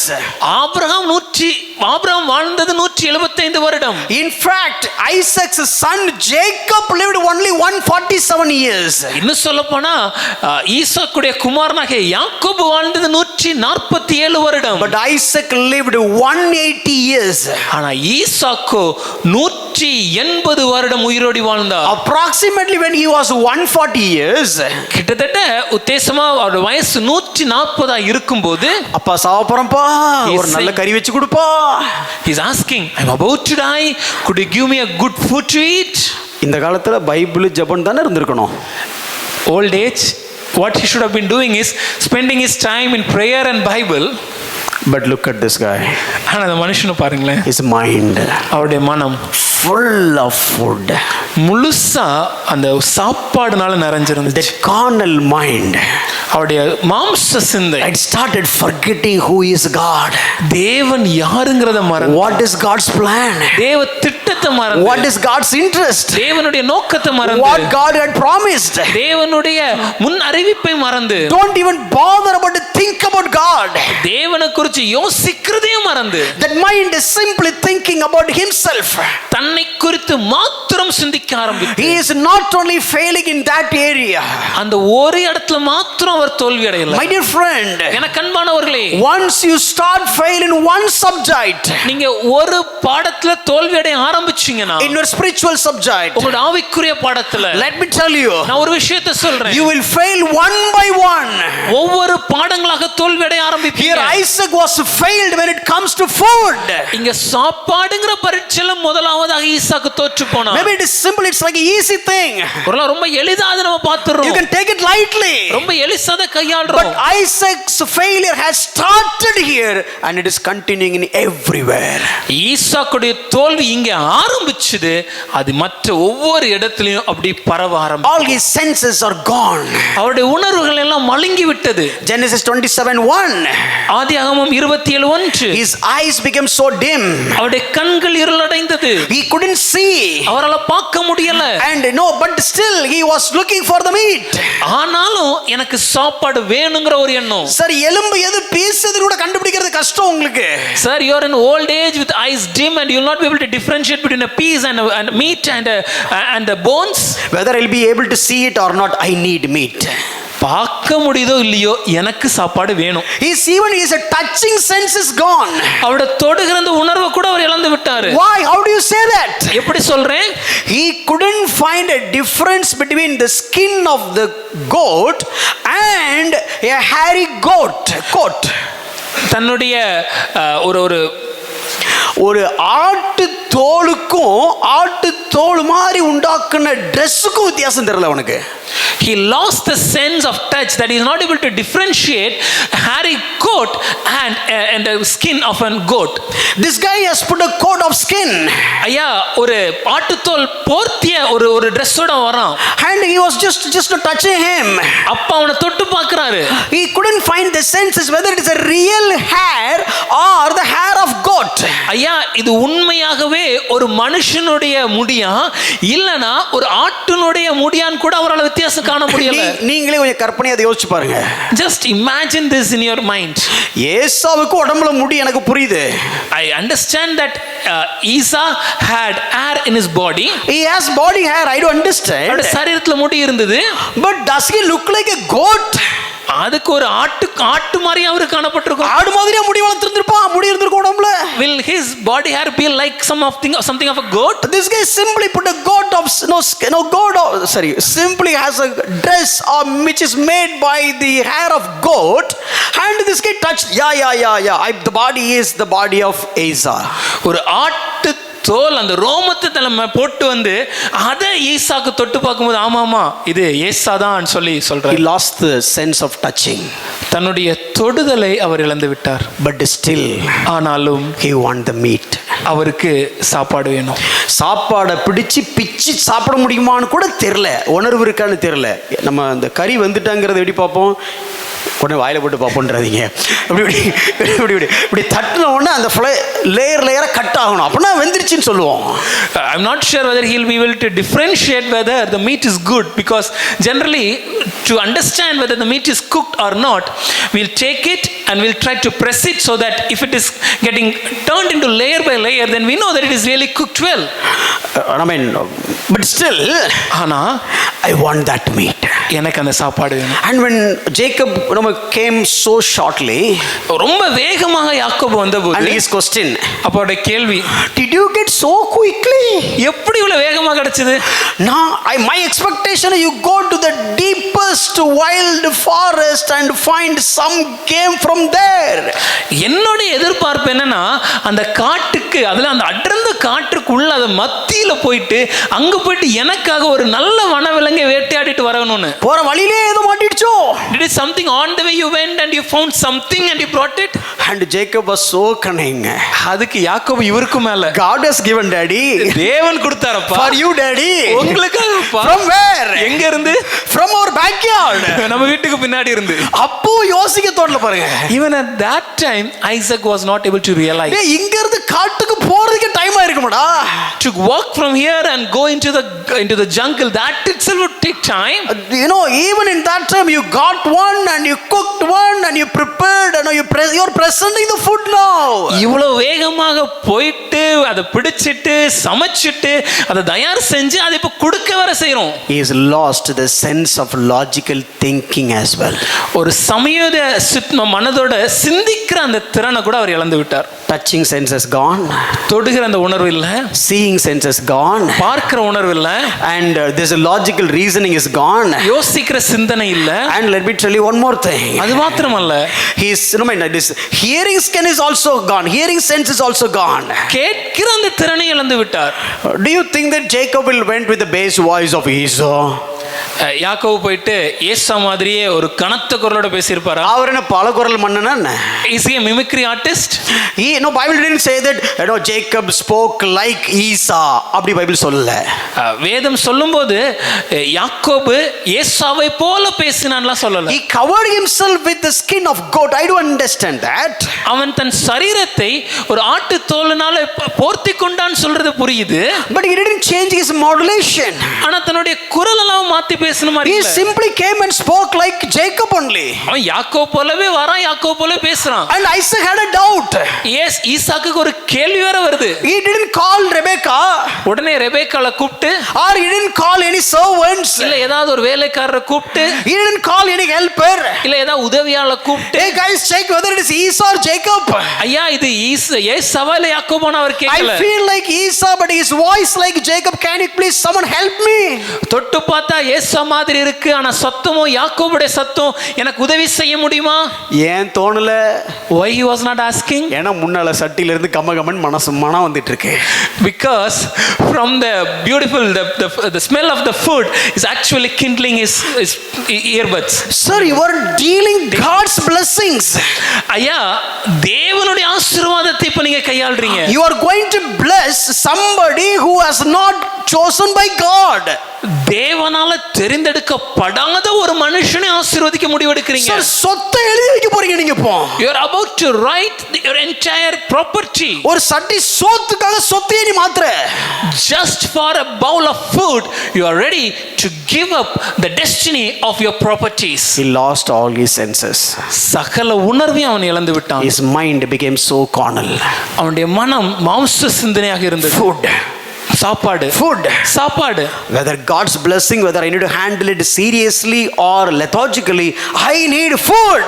அது தேவனுடைய ஆசீர்வாதம், அது சரியான விதத்துல தகுதியான விதத்துல கையாள்றேனா இல்லையான்னு யோசிக்காம மனம் முழுவதுமாகவே சாப்பாடுல இருந்துச்சு. Focusing on food. சாப்பாடின் மேல ஆர்வம். That mind is filled with food. அந்த மனம் முழுவதுமாகவே சாப்பாடால நிறைந்தது. And that stood against God's blessings. அது தேவனுடைய ஆசீர்வாதத்துக்கே விரோதமான இருக்கிற அளவுக்கு. My dear friend, எனக்கு அன்பான நண்பர்களே, when it comes to Isaac, the carnal mind is a food. ஈசாக்க பொறுத்த மட்டும் அவருக்கு இருந்த மாம்ச சிந்தை உணவை பற்றியது. By the way, because I am saying all these things, I am not against good food. இதெல்லாம் சொல்றதுனால ஒரு நல்ல சாப்பாட்டுக்கு விரோதமானவன் நினைச்சிராதீங்க. Next time when come for the house visit, don't give me just hot water and send us out. ஆக அடுத்த முறை வீடு சந்திப்புக்கு வந்தா பையன் அண்ணனுக்கு எதுவுமே பிடிக்காது, சுடுதண்ணி மட்டும் கொடுத்து அனுப்பிச்சிருவோம். இல்ல ஏற்கனவே நிறைய சாப்பாடை பத்தி பேசினாரு. Because already he spoke about food. சாப்பாடு கொடுக்காம தண்ணி கொடுத்து அனுப்பிச்சிருவான். That's not my point. அத நாங்க இங்க சொல்ல வரல. Here food is not the problem. இங்க பிரச்சனை சாப்பாடு அல்ல. Isaac mind is full of occupied with the food which is ready to compromise even God and God's plan. ஈசாக்குடைய மனம் முழுமையாகவே இந்த உணவினால் ஆட்கொள்ளப்பட்டிருந்ததுனால அவர் தேவனுக்கும் தேவனுடைய திட்டத்தையும் சமரசம் செய்வதற்கும் ஆயத்தமாகிவிட்டார். This is the one example of carnal mind. மாம்ச சிந்தைக்கு ஒரு எடுத்துக்காட்டு இது. Go back home, நீங்க வீட்டுக்கு போயிட்டு and asking your children, உங்க பிள்ளைங்கள்ட்ட கேளுங்க, and asking your parents or friends or spouse, உங்களுடைய பெற்றோரிடமோ நண்பர்களிடமோ இல்ல மனைவியிடமோ கணவரிடமோ கேளுங்க. For Isaac the carnal mind was a food. ஈசாக்குக்கு அவருடைய மாம்ச சிந்தை உணவு. You tell me what is there in my carnal mind. இப்போ நீங்க சொல்லுங்க, என்னுடைய மாம்ச சிந்தை எதனாலே ஆட்கொள்ளப்படுறது? For somebody, ஒரு சிலருக்கு shopping. அது எல்லா விதம் வாங்கணும். ஷாப்பிங் சும்மா போணும். வாங்குறோமோ இல்லையோ ஜஸ்ட் கோ. For somebody ஒரு சிலருக்கு going out, வெளியே சுத்துறது. for somebody ஒரு சிலருக்கு playing, விளையாடுறது. for somebody ஒரு சிலருக்கு mobile phones, தங்களுடைய மொபைல் போன். for somebody ஒரு சிலருக்கு movies, அது படம். for somebody ஒரு சிலருக்கு sleeping, அது அமைதியா படுத்து தூங்குறது. for somebody ஒரு சிலருக்கு sitting idle, சும்மா இருக்கிறது. சும்மா இருக்கு sir. I'm just idle. For somebody ஒரு சிலருக்கு simply talking to somebody, யார்கிட்டயும் எப்படியும் பேசிக்கிட்டே இருக்கணும். will talk only nonsense, தேவையில்லாதான் பேசுவோம். only nonsense without any sense, but still keep talking. எந்த வித சிந்தனையும் இல்லாம தேவையில்லாத சிந்தனையோட காரியங்களை மட்டும் பேசுவான பேசிட்டே. For somebody laziness, ஒரு சிலருக்கு அது சோம்பேறித்தனம். for somebody politics, ஒரு சிலருக்கு அரசியல். for somebody money, ஒரு சிலருக்கு பணம். for somebody promotion, ஒரு சிலருக்கு பதவி உயர்வு. for somebody luxury, ஒரு சிலருக்கு சொகுசு வாழ்க்கை. for somebody dressing, ஒரு சிலருக்கு உடைகள். for somebody some collections, ஒரு சிலருக்கு ஏதோ ஒரு காரியங்களை சேமிப்பது. whatever it is, எதா இருந்தாலும் if your mind is not filled by God and godly things, let me tell you what is occupying, that is your carnal mind. எனக்கு அன்பானவர்களே, உங்களுடைய மனம் தேவனாலும் தேவனுடைய திட்டத்தினாலும் உங்க சிந்தனை ஆட்கொள்ளப்படாம இருக்குது. அதுக்கு என்ன காரியம் காரணமா இருக்குதோ அதுதான் உங்களுடைய மாம்ச சிந்தனை என்பதை புரிஞ்சுக்கோங்க. See, we will do whatever we want.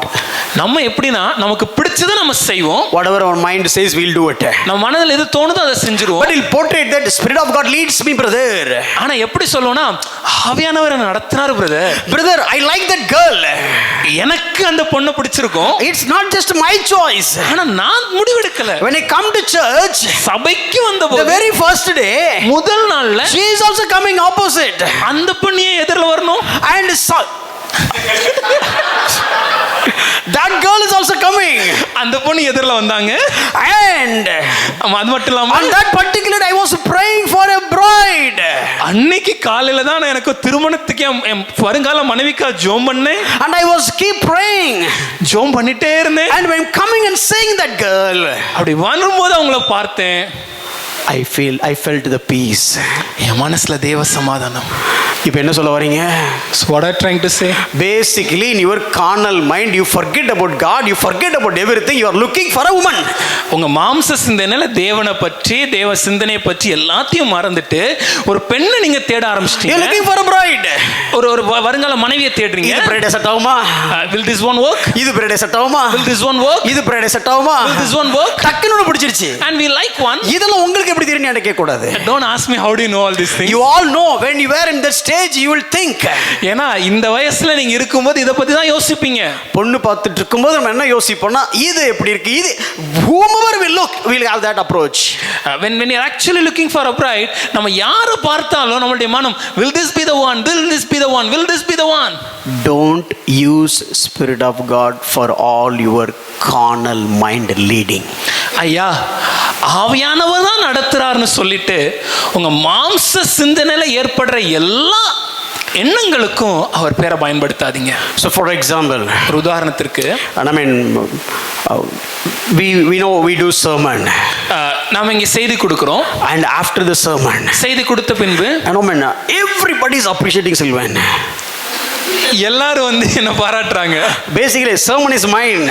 செய்தி போதகருடைய, but appreciation belongs to him. பாராட்டு எனக்கு கிடைச்சதுனா இன்டர்நேஷனல் லெவல்ல அப்படி தான் பேசுறாங்க. So everybody is coming and appreciating him. ஒரு கற்பனையா என்ன வந்து பாராட்டுறாங்கன்னு வெச்சுப்போம். And somebody comes to me. அப்போ யாரோ ஒரு அண்ணன்ட்ட வந்து, I don't think you are the pastor. உங்களை பார்த்தா போதகர் மாதிரி தெரியலையே. But that brother, அந்த சகோதரன், I am coming to church. நான் சபைக்கு வரதே just because of that brother. Say that. அந்த சகோதரனால வரேன். And whenever I'm not coming, நான் என்னப்பலாம் வரலையோ, I'm watching the sermon on YouTube. நான் அதை யூடியூப்ல நிச்சயமா கேட்பேன். By the way, not because of you. அது நீங்க பேசுறதுனால இல்லையா. Because that brother's wonderful translation. ஏதோ கொஞ்சம் ஏதோ no translate exactly. அவர் சரியா டிரான்ஸ்லேட் பண்றனால நான் அதை கேட்கிறேன். வண்டர்ஃபுல்க்கு சரியாகவா எங்க டிரான்ஸ்லேட் தப்பா இருக்கு, அவருடைய சிறப்பான மொழிபெயர்ப்புக்காகவே வருகிறேன் இப்படி சொல்லணும். If somebody said like that, இப்படி யாராவது ஒருத்தர் சொன்னாங்கன்னா, and one day ஒரு நாள் that person is not coming to church, அந்த நபர் சபைக்கு வரல, and I went and asked, அப்ப அவர்கிட்ட போயிட்டு, why you didn't come to church? அண்ணா ஏன் இன்னைக்கு சபைக்கு வரல? Celine brother வரல? Because Celine didn't come. So Celine, I came to know that Celine brother is not coming. I was at the entrance at that time. இல்லனே சபைக்கு வந்தேன், அந்த என்ட்ரன்ஸ்ல இருக்கும்போது, and heard that Celine brother is went somewhere. இன்னைக்கு Sylvan வேற இடத்துக்கு போறாங்கன்னு கேள்விப்பட்டேன். And he is not coming. அவர் வரலன்னு கேள்விப்பட்டேன். So I went where he preached. அதனால அவர் போன இடத்துக்கு நான் இன்னைக்கு போனேன். Now I am the pastor. இப்போ அண்ணன் தான் போதகர். I was praying. இப்போ அவர் ஜெபிக்கிறார். God, what is this? ஆண்டவரே இது என்ன? One soul is getting astray. ஒரு ஆத்துமா வழி தப்பி போகிறது. He came. Fantastic. He came to the church. சபைக்கு வருகிறார். Till the entrance. சபை நுழைவாயில் வரைக்கும் வந்து. How come the devil will pull him away? எப்படி பிசாசனவரை வஞ்சித்து இழுத்து போய்ட்டாங்க? Lord, tell me something I need to do. ஆண்டவரே நான் என்ன செய்ய வேண்டும்? Today Milton is going. இப்போ மில்டன் வெளிய போனாங்க. Tomorrow Melvin will go. நாளைக்கு மெல்வின் அண்ணா வெளிய போவாங்க. And after tomorrow John will go. அதுக்கு அடுத்த நாள் ஜான் அண்ணா போவாங்க. Then finally கடைசியா a day will come. ஒரு நாள் வரும். Even my family will go. என் குடும்பமும் போயிடும். And I will be standing alone and preaching to the chairs. தனியா நின்னு நாற்காலிக்கு தான பிரசங்கிப்பேன். என் நிலைமை இப்படி ஆயிடுச்சு ஆண்டவரே. Lord, my situation has become like this. But Lord, you appointed me as the shepherd. ஆனா தேவனே நீர்தானே என்னை மேய்ப்பனாக நியமித்தீர். How come, Lord? எப்படி ஆண்டவரே? I'll fast and pray and cry at the feet of the Lord. நான் ஜெபித்தேன், அழுதேன், உபவாசித்து தேவனுடைய பாதத்தில் உட்கார்ந்து கதறேன். And I clearly, crystal clear, I heard the voice of the Lord. அப்போ ரொம்ப தெளிவா தேவனுடைய சத்தத்தை நான் கேட்டேன். And through the word also God has also confirmed. தேவனுடைய வார்த்தையின் மூலமாகவும் தேவன் எனக்கு அதை உறுதிப்படுத்தினார். பர்வதங்களை பெயர்க்க விரும்புகிறேன். I want to shake the mountains. I want to change the situation. காரியங்களை மாற்ற விரும்புகிறேன். I want to change it. காரியங்களை மாற்ற விரும்புகிறேன். That one word. அந்த ஒரு வார்த்தை. Change. மாற்றம். Change. மாற்றம். And I keep lingering and keep ringing that word in my ears. அந்த ஒரு வார்த்தை மறுபடியும் என் மனதுக்குள்ள ஓடிக்கொண்டே இருக்கு. I am asking God. நான் தேவனிடம் கேட்கிறேன். God, what do you want to change? தேவனே நீங்க எதை மாத்த விரும்புறீங்க? What do you want to change? எதை மாத்தணும்? Do you want me to change me? என்ன மாத்த விரும்புறீங்களா? Do you want to change my sermon? என்னோட பிரசங்க விதத்தை மாத்த விரும்புறீங்களா? No. இல்ல. Change that man. அந்த மனுஷனை மாற்று. Lord, which man? ஆண்டவரே எந்த மனுஷன்? சில்வானும். சில்வான். When I read that passage in Acts ல தானப்பா தெசலோனியனா Thessalonians. When I was reading Thessalonians, தெசலோனியர் புத்தகத்தை படிக்கும்போது I found the word Silvanum. சில்வானுங்கிற வார்த்தையை நான் பார்த்தேன். God clearly spoke to me. தேவன் தெளிவா என்கிட்ட பேசினார். And I came the next week. அடுத்த வார சபைக்கு வந்து and I'll give an announcement. ஒரு அறிவிப்பு கொடுப்பேன். From today onwards, இன்றிலிருந்து Mr. Melvin will translate. Melvin சகோதரர் நமக்காக மொழி மாற்றம் செய்வார். Why? ஏன்? God deliberately spoke to me. தேவன் தெளிவா என்னிடம் பேசினார். And God has told me, Sylvain brother really need some rest. தேவன் என்ன சொன்னார்? சில்வான் சகோதரருக்கு சில ஓய்வு இளைப்பாறுதல் தேவை. He was running along with me for 3 years. 3 வருஷமா என்னோட அவர் ஓடிட்டார்ல. So John will play the keyboard. அதனால ஜான் அண்ணா என்னல இந்த கீபோர்ட் போடுவாங்க. And John and myself and Melvin will translate and sharing the sermon. இப்ப ஜான் அண்ணாவும் போதகரும் மெல்வின் அண்ணாவும் டிரான்ஸ்லேட் பண்ணி மெசேஜ் கொடுப்பாங்க. What a wonderful help that Sylvain has done. நம்ம சபைக்கு அந்த சகோதரராகிய சில்வான் எவ்வளவு பெரிய உதவியாக இருந்திருக்கிறார். Let him take a rest. ஆகவே கொஞ்சம் இளைப்பாறட்டும். This is the time for him to take a rest along with the family. தன்னுடைய குடும்பத்தோடு இளைப்பாறுவதற்கான நேரம் இது. We are doing it as we are leading. I am leading by the Holy Spirit. பரிசுத்த ஆவியானவர் என்னை நடத்துற வண்ணமாக தான் நான் இதை செய்றேன். Hallelujah. Hallelujah. சர்ச் hallelujah அப்படிங்க. ஏன்னா ஆவியானவர் சொல்லிட்டாரு. And the church will also shout hallelujah because the pastor claimed it is by the Spirit. ஆவியானவர் தலையிலே அடிச்சு பாரு. And the spirit of எந்த ஆவிடா இது? எந்த ஆவி? By which spirit it is? சமாரியாவை எரிச்சிருவா ஆண்டவரே. Lord, let us burn Samaria. எந்த ஆவிடா? What spirit you are operating? Today that is the problem. இன்னைக்கு சபையில் இருக்க பிரச்சனை இதுதான். Your mind became a carnal mind. நம்முடைய மனம் மாம்ச சிந்தனையோடு. Your mind is filled with jealousy. நம்முடைய மனதில் ஒரு பொறாமை நிறைந்து. Your mind is looking for popularity. நம்முடைய மனம் ஒரு பிரபலத்தை நாடி. Your mind is looking for appreciation. நம்முடைய மனம் ஜனங்களின் பாராட்டை விரும்பி. Your mind is looking for some expectation. நம்முடைய மனம் சில எதிர்பார்ப்புகளை தேடி. Your mind is focusing on honor. நம்முடைய மனம் வெகுமதிகளை விரும்புகிறதுனால. Your mind is focusing on self appreciation. சுய தற்பெருமைகளை விரும்பினதினால. You want to be appreciated. எல்லாரும் பாராட்டணும். You want to be encouraged. எல்லாரும் உற்சாகப்படுத்தணும். You want to be exalted. எல்லாரும் உயர்த்தணும். You want to be celebrated. எல்லாரும் நம்மளை கொண்டாடணும். You want to become a celebrity. ஒரு பிரபலமானவனா நான் மாறணும். That is what there in your mind. இது மனதுக்குள்ள இருந்ததனால. That carnal mind. அந்த மாம்ச Took சிந்தை. Sylvan out of the position from God's place. தேவன் என்ன இடத்திற்கு சில்வனை வைத்திருந்தாரோ அந்த ஸ்தானத்திலிருந்து மாற்ற செய்தது. But you are using God for the plan you do, which is against God's plan.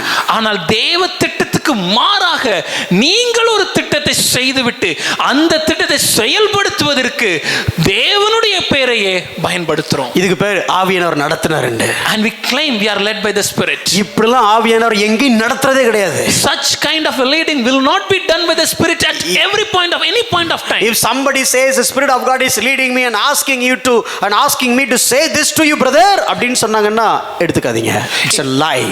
If somebody comes to you, யாராவது ஒருவர் உங்கள்ட்ட வந்து ஆவியானவர் உங்ககிட்ட இத சொல்ல சொன்னாரு, என்ன நடத்தி இந்த விஷயத்தை உங்கள்ட்ட வந்து சொல்ல சொன்னாருன்னா, if somebody comes and tells you, don't accept it, ஏனென்றால் அது பொய். You can see many examples in the Bible. வேதத்தில் இப்படி நிறைய எடுத்துக்காட்டுகளை நாம் பார்க்க முடியும். I will tell you a couple of examples. ஒரு சில எடுத்துக்காட்டு நான் சொல்றேன். Oh no, this is for our self examination. இது நம்முடைய சுய பரிசோதனைக்கு. To evaluate ourselves. நம்மளை நாமே சோதித்து பார்க்க. To find out why did I say that? நான் ஏன் இப்படி பேசினேன்னு யோசிச்சு பார்க்க. Why did I behave that? ஏன் இப்படி நடந்துக்கிட்டேன்? What kind of attitude that I have? என்ன விதமான மனப்பான்மை எனக்கு இருந்துச்சு? Why my behavior was like that? ஏன் என்னுடைய மனப்பான்மையில செயல்பாடு இப்படி இருந்துச்சு? Is it God's leading? தேவன் நடத்தினாரா? Or is it my carnal mind dominating? இல்லை என் மாம்ச சிந்தனையை ஆட்கொண்டதா?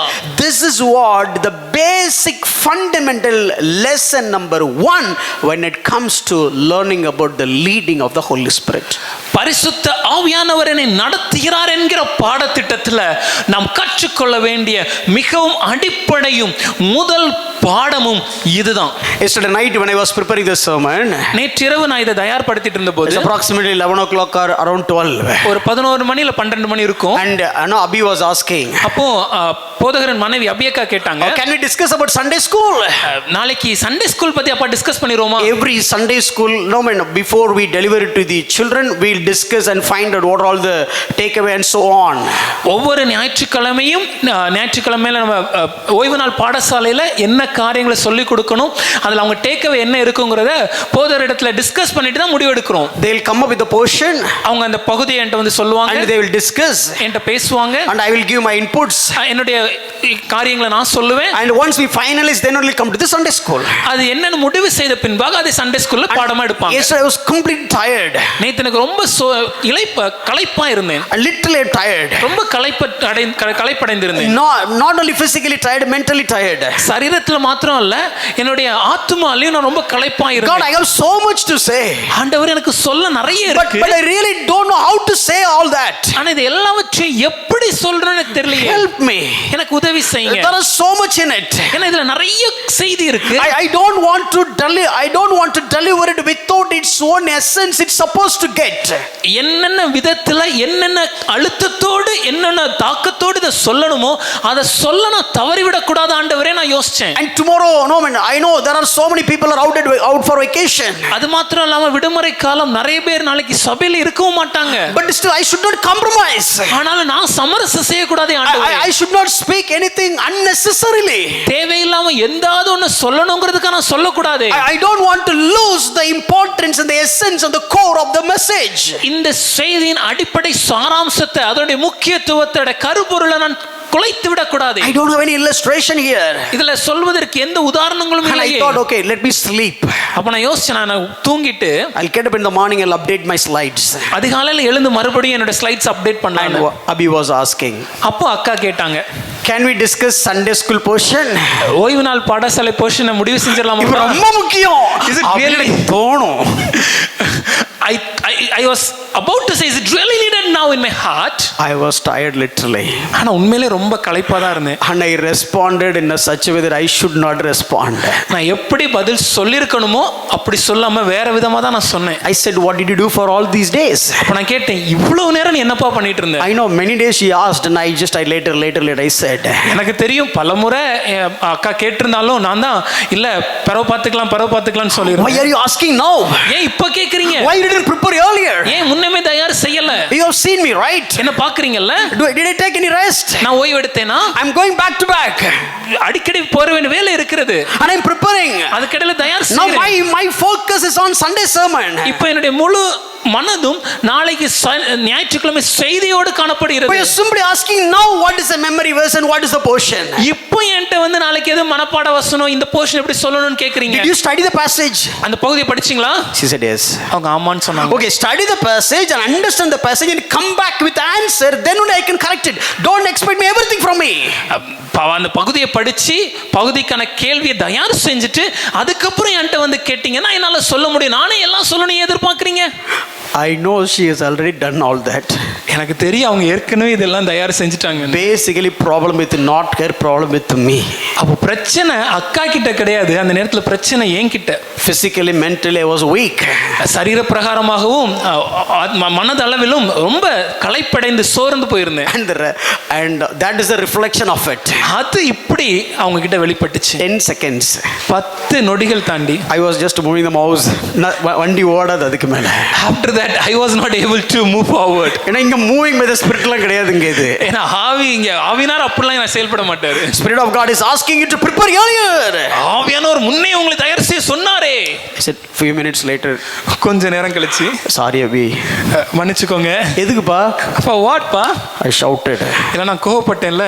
Okay, let me finish this. நான் இத முடிச்சிட்டு and now lay myself down. கொஞ்ச நேரம் படுத்துட்டு and I'll keep listening. நீங்க சொல்றத முழுசா கவனிக்கிறேன். Then I'll update you. அதுக்கப்புறம் நான் என்ன சொல்லுங்க and I did. நான் அதை செஞ்சேன். Means what? அதுக்கு அர்த்தம் என்ன? That time அந்த நேரம் my mind was occupied with my occupation. என்னுடைய மனம் நான் செய்திருந்த வேலையினாலே நிறைந்து காணப்பட்டது. and I feel like I'm tired. அதனால நான் சோர்வடைந்திருந்தேன். So the carnal mind, என்னுடைய மாம்ச சிந்தை, using the physical weakness, என்னுடைய சரீரத்துல காணப்பட்ட சோர்வுனால, and using the mental weakness, என்னுடைய மனதுல காணப்பட்ட சோர்வுனால, I'm not being operated by the Holy Spirit, but I'm operated by my carnal mind. என்னுடைய மாம்சத்திற்கேற்றபடி நான் செயல்பட்டனே தவிர ஆவிக்கேற்றபடி செயல்பட தவறிவிட்டேன். Exactly, this is how we are also behaving many times. இப்படிதான் பல நேரங்கள்ல நாமும் செயல்படுறோம். I'll show you so many examples. நிறைய எடுத்துக்காட்டு நான் உங்களுக்கு காண்பிக்கிறேன். Today I'll cover the examples and just to move on. Maybe we'll continue next week. இன்னைக்கு எடுத்துக்காட்டுகளை காண்பித்து விட்டு அதனோட நம்ம பார்க்க போறோம். அடுத்த வாரம் அது விரிவா பார்க்க போறோம். Genesis chapter 16. ஆதியாகமம் 16ஆம் அதிகாரம். You all know the story of Hagar. உங்களுக்கெல்லாம் ஆகார் அவங்களுடைய கதை தெரியும். God had already promised to Abraham about Isaac. தேவன் ஏற்கனவே ஆபிரகாமிடம் ஈசாக்கை குறித்து வாக்குத்தத்தம் பண்ணி இருந்தார். But ஆனால் when Sarah came and gave the suggestion, Sarai வந்து ஆபிரகாமுக்கு ஒரு சிபாரிசு ஒரு நல்ல ஆலோசனை சொன்னபோது, why don't you have a child with Hagar? ஏன் நீங்க ஆகாரோட ஒரு குழந்தை பெற்றுக்க கூடாது? What would Abraham told? Abraham என்ன சொல்லிருக்கணும்? How dare you are speaking like this? எப்படி நீ இப்படி பேசலாம்? When he was 75 years old, 75 ஆன போது God has called me. தேவன் என்னை அழைத்து, and then when God has promised me, தேவன் எனக்கு வாக்குத்தத்தம் பண்ணி, God made me the covenant. தேவதம் அந்த வாக்குத்தத்தத்தை கொடுத்திருந்தாரே, and God is deliberately showing me how my generations look like. அந்த உடன்படிக்கையை செய்து என்னுடைய வருங்கால தலைமுறை எப்படி இருக்கும் என்பதை எனக்கு காண்பித்தாரே. Oh, I know my God. எனக்கு என் தேவனை தெரியும். How come you say that? எப்படி நீ இப்படி பேசலாம்? அப்படின்னு ஒரு எதுவுமே சொல்ல. He didn't say anything like that. A spiritual mind, ஆவிக்கேற்ற மனம், a carnal mind. மாம்சத்துக்கேற்ற மனம். Spiritual mind says ஆவிக்கேற்ற சிந்தனை சொல்லுது God had promised, தேவன் வாக்குத்தத்தம் பண்ணினார். but the carnal mind says மாம்ச சிந்தையோ, Abraham, ஆபிரகாமே, when did God promised? தேவன் எப்போ வாக்குத்தத்தம் You கொடுத்தார்? are when you are 75 years old. உங்களுக்கு 75 வயது. Now what is your age? இப்போ உங்க வயது எத்தனை? Genesis 16. ஆதியாகமம் 16. You are more than 85 years now. 85 வயதை Because தாண்டினவர்கள். when Ismail was born, your age was 86. ஏன்னா இஸ்மவேல் பிறந்தபோது உங்களுக்கு 86 வயது. Past 10 years, what God has done? கடந்த 10 வருஷம் ஆண்டதா பண்ணாரா?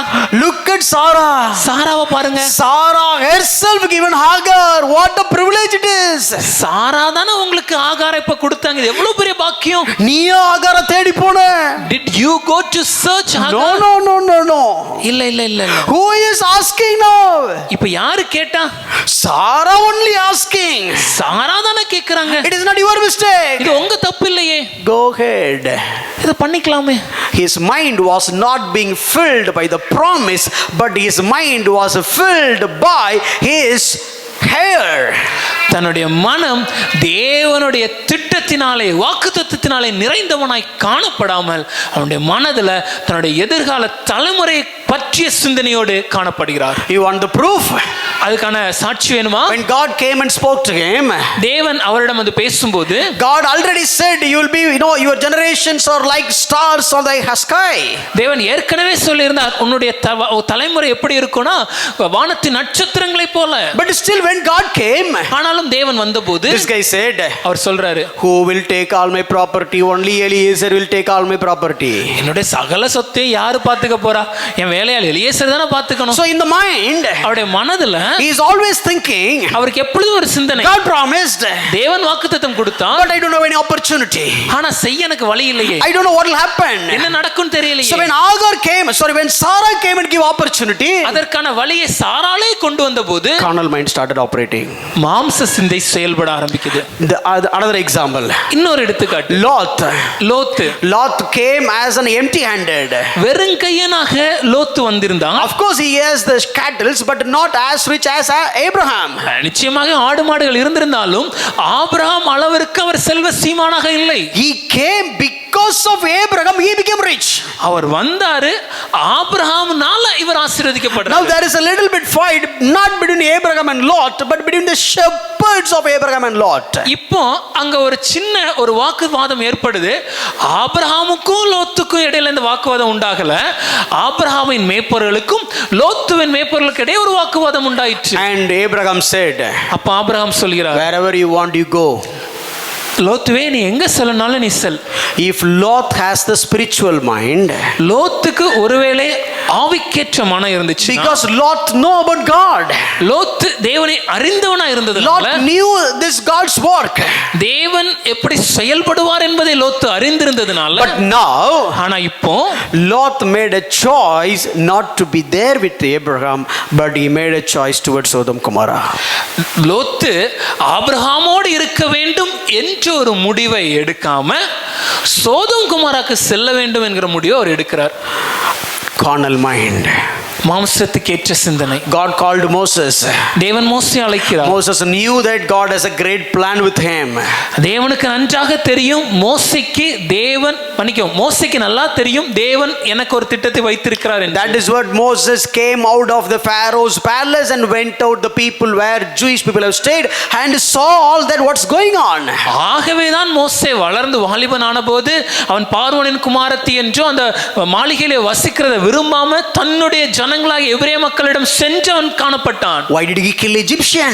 ஏன் எகிப்தியனை கொலை செய்தான்? He wanted to become the hero. கதாநாயகனா மாறனுக்கா? He tried to make him as a leader by his own doings. தன்னுடைய பலனினாலே தன்னை ஒரு தலைவனாக அவன் மாற்ற முயன்றான். என்ன தலைவனா ஆக்கணும்ங்கறத தேவன் வச்சிருக்காரு. I know my God wants me to be a leader. இந்த பாசத்தை ஒரு ஹீரோயிசம் காமிச்சோம் அப்படினா, so if I show a heroism right now, people will look at me like a hero. ஜனங்கள் என்ன ஒரு கதாநாயகனா பாப்பாங்க. பார்ப்பாங்க. People look at me like a leader. என்ன ஒரு தலைவனா பார்ப்பாங்க. Oh, age is 40. வயதோ 40. Time to take the lead. இது வழி நடத்துவதற்கான நேரம் Let அல்லவா? me kill him. அவனை கொலை And செய்து I'll show him who I am. நான் யார் என்பதை நான் காமிக்கிறேன். Carnal mind. மாம்சத்திற்கேற்ற சிந்தனை. And even Joshua, அதைத் தொடர்ந்து யோசுவா, when Gibeonites came, கிபியோனியர்கள் வந்தபோது they started, they done all the malpractice. அவங்க ஒரு தவறான ஒரு வஞ்சகத்தினாலே, You go back and read, Joshua didn't look for the counsel of God but agreed. நீங்க போய் படிச்சு பாருங்க. யோசுவா தேவனிடத்துல சென்று என்ன செய்ய வேண்டும் என்ற ஆலோசனை கேட்காமல் உடனடியாக கிபியோனியர் வஞ்சகத்துக்கு சம்மதித்தான். Joshua, you are the hero in the local area. யோசுவாவே, நீங்க தான் இந்த இடத்துல ஒரு தலைவர். We heard about Jericho. எரிகோ பற்றி We கேள்விப்பட்டோம். heard about Ai. ஆயி பட்டணத்தை குறித்து கேள்விப்பட்டோம். And you became the like you are like a hero in this place. இந்த இடத்துல ஒரு தலைவனாக நீங்க இருக்கிறீங்க. Okay, we know we really need your help. எனக்கு உங்களுடைய உதவி தேவை. We cannot survive here without your help. உங்களுடைய உதவி இல்லாம எங்களால வாழ We முடியாது. want to make alliance with you. உங்ககிட்ட ஒரு உடன்படிக்கை செய்ய வந்திருக்கிறோம். நாங்களே கூட்டணி வைக்கலாம்னு வரோம். We come to make an alliance with you. வந்தாலும் நம்மள தேடி. We came seeking you. Come on, let's have that covenant. நம்மள தேடி வந்தான்ல, அவன் கூட உடன்படிக்கை செஞ்சிருவோம். Carnal mind. மாம்ச சிந்தை. Didn't ask for the counsel of God. தேவனுடைய வழி நடத்தல எதிர்பார்க்கல. Saul. Now when God has asked, Samuel had asked him to kill all the cattle and all the men including the king, but still you go back and read, Saul didn't kill the young one, good one, and he didn't kill even the king also. தீர்க்கதரிசியாக Samuel மூலம் தேவன் தெளிவாக சவுலிடம் சொல்லி இருந்தார், ஒரு மனுஷனையும், ராஜா உட்பட எந்த மனுஷனையும், விலங்குகளையும், மாட்டு மந்தைகளையும் எதையும் விட்டு விடாமல் சகலவற்றையும் கொலை செய்யணும்னு சொல்லி இருந்த போதும் சவுல் இளவயது உள்ளவைகளையும் கொழுத்த சிறந்ததுகளையும், இன்னும் சொல்ல போனா ராஜாவையும் கொலை செய்யாம விட்டு விட்டார். எதுக்கு? Why? For what purpose? என்னன்னோ காரணம்? Oh, we are going to give it to God. தேவனுக்கு பலி செலுத்தன்னு சொன்னாங்க. Really? ஆனா உண்மையாகவா? If you want to give it God, you are going to kill it, right? கடவுளுக்கு கொடுக்கதா இருந்தா பலியிட்டு கொலை செய்தானே கொடுக்கணும். So you will give it as a sacrifice, right? பலியிட்டு தானே கொடுக்க முடியும். Why didn't you do that right now here? உடனே ஆண்டவர் சொன்ன உடனே அதை கொடுக்க வேண்டியதானே? No, if you want to give it to God, what is the problem to kill here right now? தேவனுக்கு கொடுக்கிறது தான் உங்க மனதோடைய உண்மையான எண்ணம்னா இங்கே அவைகளை கொல்வதில் உங்களுக்கு என்னவே பிரச்சனை? Carnal mind. மாம்ச சிந்தை. God said kill it. தேவன் சொன்னார் அழித்து விடு. That is spiritual mind. அது ஆவிக்கேற்ற சிந்தை. But here, ஆனா இந்த இடத்துல I need it. எனக்கு வேணும். I like it. எனக்கு பிடிச்சிருக்கு. I want it. எனக்கு வேண்டும். And he did that. ஆகவே அதை விட்டு விட்டேன். Carnal mind. Look at Solomon's life. அது மாத்திரம் இல்ல, சாலமோனுடைய வாழ்க்கையை பாருங்க. God said, if you become a king, don't even buy a horse from Egypt. தேவன் தெளிவா சொன்னார், நீ ராஜாவான போது எகிப்திலிருந்து ஒரு குதிரையை கூட நீ வாங்காதன்னு. Why? ஏன்? So Egypt is like a world. எகிப்து உலகத்தை போன்றது. Pharaoh is like a devil. பார்வோன் ஒரு பிசாசுக்கு ஒப்பாக இருக்கிறான். You are the king. நீ ராஜாவா இருக்கிற. You are the king who is representing God. தேவனை இந்த உலகத்துல காண்பிக்கிற ஒரு ராஜாவா You are God's anointed. தேவனால் அபிஷேகப்படுத்தப்பட்ட ராஜா. And you are the king of his kingdom. அவருடைய ராஜ்யத்தின் மேல் நீ ராஜாவா. You are in his kingdom, that is devil's kingdom. இது தேவனுடைய ராஜ்யம், அது பிசாசின் ராஜ்யம். You have to live here as a king. இங்க ராஜாவா நீ வாழணும். You and me are kings and priests in his kingdom. நீங்களும் நானும் அவருடைய ராஜ்யத்தின் கீழே காணப்படுகிற ராஜாக்கள். And Egypt is the world. இந்த உலகம் அது மன்னிக்கும், இந்த உலகம் அது எகிப்தை போன்றது. So the Pharaoh is like a devil. பார்வோன் பிசாசுக்கு ஊமை. So you are the king of Israel. நீ இஸ்ரவேலின் ராஜாவல்லவா? You are the part of Israel. நீ இஸ்ரவேலின் அங்கம் அல்லவா? You don't have any connection with Egypt, which is the part of the kingdom of devil. உனக்கும் இந்த எகிப்து தேசத்திற்கும் என்ன சம்பந்தம்? ஏனென்றால் இந்த எகிப்து அது பிசாசினுடைய ஒரு அங்கம். But you know what Solomon did the very first marriage? ஆனா சாலமோன் என்ன செஞ்சார் தெரியுமா? அவருடைய முதல் திருமணமே God said don't even buy a horse from there. தேவன் சொன்னார் அங்க இருந்து ஒரு குதிரையை கூட வாங்காதன்னு. But Solomon married a girl from Egypt and brought her into Jerusalem. சாலமோனோ அந்த எகிப்தில இருந்து ஒரு பெண்ணை திருமணம் செய்து அதோட நிக்காம அந்த பெண்ணை எருசலேமுக்கே கொண்டு வந்தார். சாரி சார், ஒரே ஒரு தடவை தெரியாம கல்யாணம் பண்ணிட்டேன் சார். ஐயா என்ன மன்னிச்சிருங்க, ஒரு முறை one time I messed up and did that mistake. No. இல்ல, His mind was filled with lust. அவருடைய மனம் இச்சையினாலே நிறைந்திருந்தது. He couldn't stop with one wife. ஒரு மனைவியோட அவர் நிறுத்தல. He couldn't stop with one Egyptian woman. இல்ல, ஒரு எகிப்திய பெண்ணினால அவர் நிறுத்தல. He is and keep on going on and on and on. அவர் தொடர்ந்து மறுபடியும் அதை செய்து கொண்டே இருந்தார். Carnal mind. மாம்ச சிந்தை. God is asking Jonah to go to Nineveh and preach. தேவன் யோனாவிடம் நினிவேக்கு சென்று பிரசங்கின்னு சொல்லும்போது, What is the problem with Nineveh? ஐயா நினிவேல என்ன பிரச்சனை? So they are so rebellious people. ஐயா அவங்க ரொம்ப முரட்டாட்டம் உள்ள So சந்ததி. what is that for you? அப்ப அதுல உங்களுக்கு என்ன பிரச்சனை? So what? என்ன பிரச்சனை? What is your job? உன் வேலை என்ன? Whether they are rebellious or godly, none of your business. அவங்க முரட்டாட்டம் உள்ள ஜனங்களோ இல்ல தேவபக்தி உள்ள ஜனங்களோங்கிறது ஏன் பிரச்சனை கிடையாது. God said go and preach. தேவன் போய் பிரசங்கிக்க சொல்லி. You are a slave of God. நீங்கள் தேவனுடைய அடிமை. You are a servant of God. நீ தேவனுடைய ஊழியக்காரன். None of your business whom to preach, what to preach. யார்ட்ட பேசணும் எதை பேசணும்ங்கறத நீ முடிவெடுக்க முடியாது. If God said what to preach, தேவன் என்ன பேசணும்னு சொல்கிறார், go and preach. அத போய் பேச வேண்டும். If God said whom to preach, தேவன் யார்ட்ட பேச சொல்றாரோ go and preach. அங்க போய் பேசணும். What is the problem here? அதுல உனக்கு என்னையா பிரச்சனை? Basically Jonah has the jealous attitude. இங்கே யோனாவோட மனதுல ஒரு பொறாமை குணம். We are good people. நாங்க நல்லவங்க. He is God. He is our God. அவர் எங்க தேவன். He will show this favor towards us. அவர் தம்முடைய கிருபை எங்களுக்கு மாத்திரம் தான் காண்பிப்பார். Those people are rebellious people. அதெல்லாம் முரட்டாட்ட உள்ள குணம். How come they can enjoy the blessings of my God? எப்படி என் தேவனுடைய ஆசீர்வாதத்தை இவங்க அனுபவிக்கிறது? Let them die. சாகட்டும். Let them die. அவங்க சாகட்டும். The Nineveh culture is very poor culture. அங்க நினிவேலே காணப்பட்ட கலாச்சாரம் அது மிகவும் சீர்கெட்ட They கலாச்சாரம். will kill man and they'll collect their heads and make the pyramid. அங்கே போருக்கு செல்லும்போது அவங்க மனுஷங்களை கொலை செய்து அவங்களுடைய தலையில இருக்கக்கூடிய அந்த ஸ்கல் அந்த எலும்பு கூட தலைய எலும்பு கூட என்ன பண்ணுவாங்கன்னா அடுக்கி வச்சிருப்பாங்க. ஒரு பிரமிட் மாதிரி அடுக்கி வச்சிருப்பான். They'll build it like a pyramid tower. If you see such pyramid, you will understand a Ninevite came that place. அப்படிப்பட்ட ஒரு பிரமிட ஒரு எலும்பு கூட முக எலும்பு கூட நீங்க பாத்தீங்கனாலே உங்களுக்கு தெரியும் இந்த இடத்திற்கு ஒரு நினைவே வந்திருக்காங்கன்னு. Oh, that is what Jonah. No, you don't get it.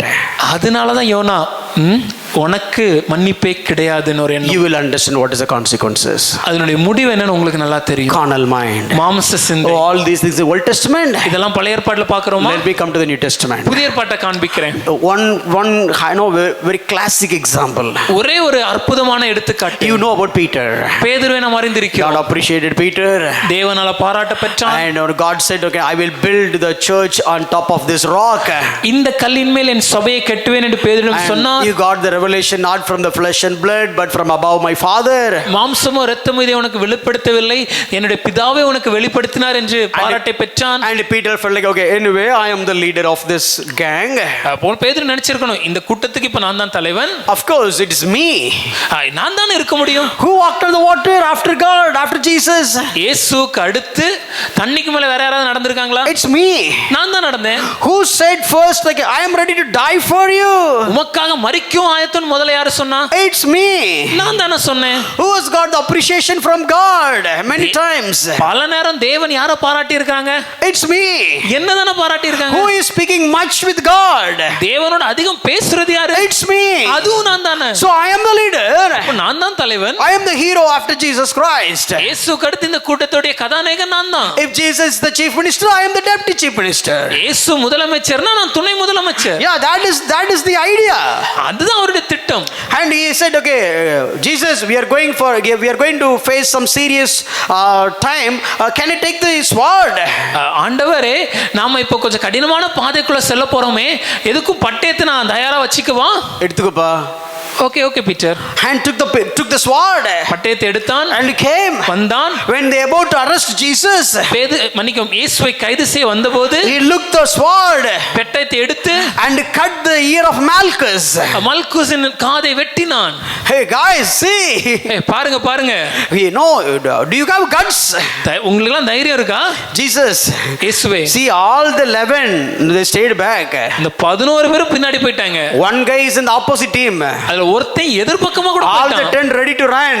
மத்த 10 பேரும் பின்னாடி போயிட்டாங்க. But look at the Peter. ஆனா பேதுருவை பாருங்க. Do you see the blood on the sword? இந்த பட்டயத்துல காணப்படுற ரத்தத்தை பாக்குறீங்களா? Now I hope you'll understand me. இப்போ உங்களுக்கு புரியும் நான் யாருன்னு. You know the rest of the story. உங்களுக்கு அதன் தொடர்ச்சியான கதை தெரியும். Carnal mind.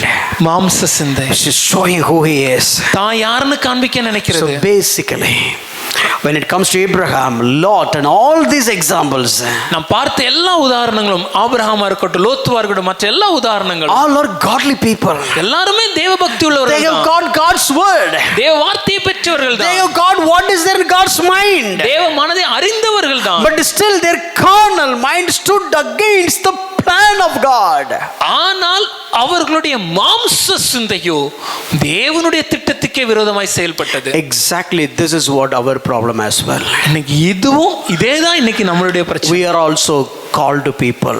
நாம் அழைக்கப்பட்ட கூட்டம். We are all the chosen generations. நாம் தெரிந்தெடுக்கப்பட்ட கூட்டம். We know what is God's plan. தேவ திட்டம் என்ன நமக்கு தெரியும். We have the word of God. தேவனுடைய வார்த்தை நம்மிடம் இருக்கிறது. It is written in it what is his will. Everything is written in this.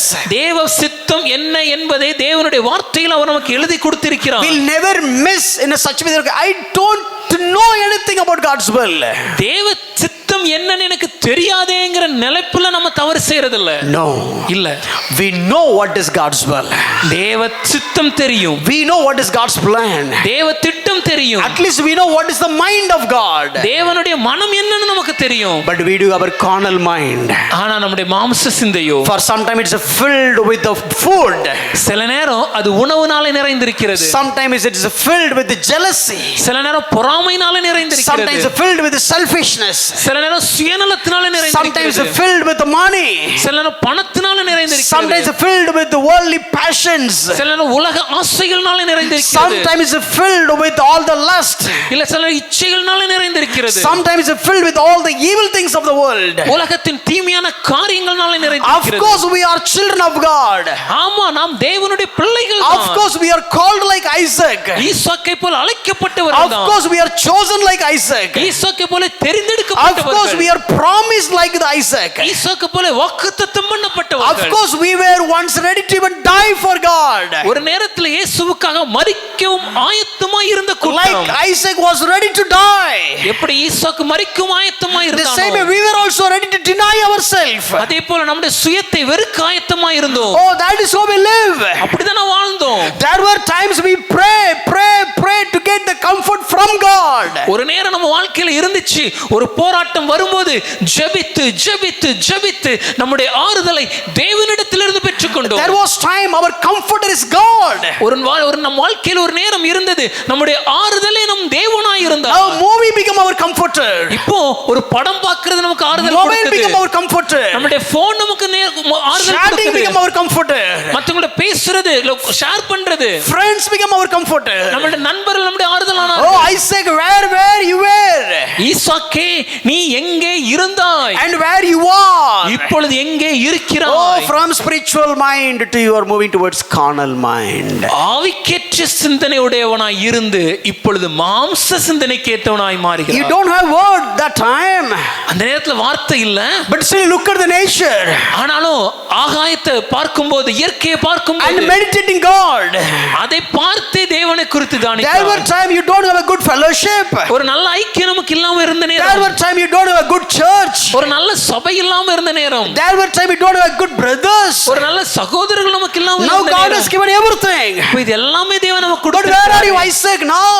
ஆனா ஈசாக்கே, இப்பொழுது நீ எங்கே இருக்கிறாய்? Are you searching for God? தேவனை தேடுகிறாயா? There were time you don't understand anything in the Bible. ஒரு காலத்துல இந்த தேவ வார்த்தை நமக்கு புரியாம இருந்துச்சு. Now you have a commentary. இப்போது விளக்க உரைகள் You இருக்கிறது. have concordance. அதற்கு விளக்க ஏற்பாடுகள் You இருக்கிறது, have dictionary. டிக்ஷனரி இருக்குது, You have reformed preaching. சீர்திருத்த செய்திகள் இருக்கிறது. But still, where are you now? இப்போ நாம எங்க இருக்கிறோம்? Where are you, Isaac? ஈசாக்கு எங்க இருக்கிறார்? Oh, that time you prayed for your wife. அந்நேரத்துல உங்க மனைவிக்காக ஜெபித்தாய். You didn't look for anyone else. வேற யாரையும் நீங்க தேடி போகல. You didn't look for any other alternative. இல்ல வேற ஒரு வாய்ப்பை எதிர்பார்க்கல. Now you don't even have time to pray rather than eating. இப்போ உணவுக்கு தானே நேரம் இருக்குது, ஆனா ஜெபிக்க நேரம் இல்லையே. My dear friend, எனக்கு அன்பான திருச்சபை, this is what church is also battling between the carnal mind and the spiritual mind. இப்படிதான் இன்னைக்கு நாமும் சபையும் ஆவிக்கேற்ற சிந்திக்கும் மாம்சத்துக்கேற்ற சிந்திக்கும் இடையே போராடி கொண்டிருக்கிறது. So the carnal mind is like a force. இந்த மாம்ச சிந்தை அது ஒரு ஒரு ஒரு சக்தி மாதிரி. It is a force. அது ஒரு சக்தி. It is always pulling you away from God's plan. அது தேவ திட்டத்திலிருந்து எதிராக விரோதமாக நம்மளை இழுத்து செல்லும். Or let me tell you just one statement and I'll finish. ஒரே ஒரு வாக்கியத்தை சொல்லி நான் முடிக்க போறேன். How do I know whether I am leading by the Holy Spirit or not? பரிசுத்த ஆவியானவரால நான் நடத்தப்படுறேனா இல்லையாங்கிறத நான் எப்படி புரிஞ்சுக்கலாம்? How do I know whether I am just dominating by carnal mind or the spiritual mind? இன்னைக்கு என் வாழ்க்கையில ஆதிக்கம் செலுத்துவது மாம்ச சிந்தியா இல்ல ஆவிக்கேற்ற சிந்தியாங்கிறத நான் எப்படி கண்டுபிடிக்கிறது? Sometimes சில நேரம் you will behave as if like you are a not saved person. ஒரு ரட்சிக்கப்பட்டவர் போல, ரட்சிக்கப்பட்ட மனுஷனை போலயே நாம இல்லாம காணப்படுவோம். Your behavior is like something, suddenly somebody is watching you. Is it really saved person? நம்ம எப்படி நமக்கு செயல்பட யாராவது ஒருத்தர் திடீர்னு பார்த்தாங்கன்னா உண்மையாவே ரட்சிக்கப்பட்டவனாயா? No, yesterday I said when I was shouting at my wife. நான் சொன்னேன்ல அந்த உதாரணம், என் மனைவியிடம் நான் கோபப்பட்ட போது, If somebody else watching, அது வேற யாராவது ஒருத்தர் பார்த்திருந்தாங்கன்னா, is he really a preacher? உண்மையாகவே ஒரு பிரசங்கியாரா? Is it his responsibility? இது அவருடைய வேலை தானே. He has to teach. அவர் தான் கத்து கொடுக்கணும். Oh, he has to teach, but he is getting irritated to teach. கத்து கொடுக்க வேண்டியது அவருடைய வேலை, ஆனா இப்ப கற்றுக் கொடுக்க வேண்டிய சமயத்திற்காகவே அவருக்கு எரிச்சல் உண்டாகுது. Is he a saved person? ரட்சிக்கப்பட்டவரா இவரு? How come he behave like that? எப்படி இப்படி செயல்பட முடியும்? Oh, if you think or if somebody think about you in this way, you are fully operated by carnal mind. இப்படி நம்மளை பார்க்கும்போது யாராவது நினைக்கிற நிலைமையில நம்ம இருந்தோம்னா முழுமையாகவே மாம்ச சிந்தையோட நம்ம செயல்படுறோம்னு அர்த்தம். It is like a total execution of yourself. முழுமையாக நம்முடைய சுயம் செயல்படுகிறது. The total replacement of you with a new life. உங்களுடைய புது வாழ்க்கை முழுவதுமாகவே சுயத்தால ஆளுகை செய்யப்படுகிறது. No, it's the flesh. The flesh is always looking for opportunity to be tempted. உங்க மாம்சம் எப்பொழுதுமே உங்களை வஞ்சிப்பதற்கு, சோதனைக்குட்பட செய்வதற்கான வாய்ப்புகளை It எதிர்பார்க்கிறது. is something always ready to open the door for the devil. பிசாசுக்கு கதவுகளை திறக்க ஆயத்தமாய் Oh, be இருக்கிறது. jealous. பொறாமைக்குள், Oh, be gluttony. பெருந்தினிக்காரனாய் Be காணப்படு, angry. கோபமுடையவனாய் Be இரு, selfish. சுயநலக்காரனாய் Be இரு, lustful. இச்சையோடு இரு. But go to church. ஆனா சபைக்கு செல்லும்போது Pray. ஜெபம் பண்றோம், Read Bible. வேதம் Oh, வாசிக்கிறோம், that is okay. அதெல்லாம் இருக்கட்டும். But dominated by this. ஆனா எது நம்மள ஆளுகை செய்து? You are not leading by the Holy Spirit. இப்படி இருந்துச்சுன்னா பரிசுத்த ஆவியானவரால் நான் நடத்தப்படவில்லை. My dear friend, எனக்கு அன்பான who திருச்சபையாரே, is controlling your mind? உங்க மனதை ஆளுகை செய்வது யார்? If Spirit of God is controlling your mind, பரிசுத்த ஆவியானவர் உங்க மனதை ஆளுகை செஞ்சாருன்னா, how do I know that Spirit of God is controlling my mind? பரிசுத்த ஆவியானவர் என்ன ஆளுகை செய்றாங்கறத நான் எப்படி உணர்ந்து கொள்வது? If your mind is controlled by the will of God, which is revealed in the Word of God, then you are leading by the Holy Spirit. உங்களுடைய மனம் முழுமையுமாகவே தேவனுடைய சித்தத்தினாலே நிறைந்திருக்கிறது. தேவனுடைய சித்தமானது தேவன் எழுதி கொடுத்திருக்கிற தேவனுடைய வசனத்தினாலே நமக்கு வெளிப்படுத்தப்பட்டிருக்கிறது. அந்த தேவ வசனத்தினால தெரியப்படுத்தப்பட்ட தேவ சித்தத்தால நம்ம ஆட்கொள்ளப்பட்டோம்னா தேவனுடைய ஆவியானவரால நம்ம நடத்தப்படுறோம்னு அர்த்தம். Leading by the Spirit of God is like, closing your eyes and whatever you feel, you say, this is God says. No, that is rubbish. பரிசுத்தாவினை நடத்துறான்னு சொல்லிட்டு அப்படி கண்ணை மூடிட்டு மனசுல தோன்றது எல்லாத்தையும் ஆவியானவர் தான் சொல்றான்னு சொல்றது கிடையாதுங்க. அது முட்டாள்தனம். I do understand the inspirations of the Holy Spirit. பரிசுத்தாவின் அகத்தூண்டுதல்கள் எனக்கு தெரியும், அது எனக்கு புரியுது. But it never related to carnal mind. ஆனால் அது ஒரு காலம் மாம்ச சிந்தனைக்கு ஏற்ற இல்ல மாம்ச சிந்தனையோடு தொடர்புடையதாகவே இருக்காது. Go back and sit and discuss with your family. வீட்டுக்கு போய் உங்க குடும்பத்தோட இருந்து பேசுங்க, கலந்து ஆலோசிங்க. What is my carnal mind? என்னோட மாம்ச சிந்தை என்ன? For somebody is food, ஒரு சிலருக்கு சாப்பாடு, for somebody is sleeping, ஒரு சிலருக்கு உறக்கம், for somebody is like prestige, ஒரு சிலருக்கு அவங்களுடைய அங்கீகாரம், for somebody is selfishness, ஒரு சிலருக்கு சுயநலம், for somebody money, ஒரு சிலருக்கு பணம், for somebody all the luxuries of the world, ஒரு சிலருக்கு உலகத்திற்கு ஏற்ற சொகுசு வாழ்க்கை, for somebody pride, ஒரு சிலருக்கு பெருமை, for somebody prestige, ஒரு சிலருக்கு அகங்காரம், for somebody it is like just showing themselves, show off. ஒரு சிலர் தான் யாருன்னு காண்பிக்கணும், நிரூபிக்கணும்ங்கற And you will do everything according to that. இதுக்காகவே எல்லா விஷயத்தையும் நம்ம வாழ்க்கையில செஞ்சுக்கிட்டே. Isaac was ready to say, even I am dying. ஈசாக்கு நான் மரிக்க போறேன்னு சொன்னாரு. Why? எதுக்கு? To get good food. நல்ல சாப்பாடு வேணுங்கிறதுக்காக. அதே மாதிரி தான் carnal mind. And மாம்ச சிந்தையும் will be actually like this. If your carnal mind is operated by something, you are ready to do anything, say anything to feed that carnal mind. உங்களுடைய மாம்ச சிந்தை வேற ஏதாவது காரியத்தினால ஆளுகை செய்யப்பட்டிருந்துச்சுன்னா நீங்க எதை செஞ்சாலும் எதை பேசினாலும் அதுக்கு தீனி போடுற மாதிரியே நீங்க பேசுவீங்க. Okay, anyway, I didn't complete it. இன்னைக்கு முழுசா சொல்லி முடிக்க முடியல. Of course, I know that I'll not be able to complete. அது முழுசா சொல்லி முடிக்க எனக்கு நேரம் இருக்காது. We'll continue next week. அது அடுத்த வாரம் நம்ம தொடர்ந்து தியானிப்போம். But keep hearing these things. ஆனா இந்த செய்தியை மறுபடியும் யோசிங்க. No, and just evaluate yourself under the light of the scripture. தேவனுடைய வசனத்தின் வெளிச்சத்தின் கீழே உங்களை வச்சு உங்களை சோதித்து பாருங்க. And do this exercise. இந்த செய்முறை பயிற்சி பண்ணுங்க. Discuss with your family. குடும்பத்தோட போய் பேசுங்க. And every day when you are praying, and maybe family prayer or the family worship, you just check. ஒவ்வொரு நாளும் குடும்ப ஜெபம் பண்ணும்போது நீங்களே உங்களை சோதிச்சு பாருங்க. எது நம்மள அதிகமா ஆட்கொள்ளுது? What is controlling me? That is what leading us. அதுதான் என்ன நடத்தும். No, அதுதான் முக்கியம். எங்க sermon கேட்டு போறதுனால ஒரு பிரயோஜனமும் கிடையாது. There is no point of just listening to the sermon and going back. And evaluate yourself throughout this week, and come next week we will continue. உங்களை இந்த வாரம் முழுவதும் இதை குறித்து சிந்திங்க. உங்களுடைய மனதில் என்ன இருக்குங்கிறத குடும்பத்தோடு யோசிச்சு பேசி கலந்து ஆலோசிங்க. அடுத்த வாரம் மீதி காரியங்களை நம்ம தியானிப்போம். Let's all lead by the Holy Spirit, not by the carnal mind. பரிசுத்த ஆவியானவர் நம்மளை வழி நடத்தட்டும். மாம்ச சிந்தை நம்மளை வழி நடத்தக்கூடாது. God bless you. தேவன் உங்களை ஆசீர்வதிப்பாராக.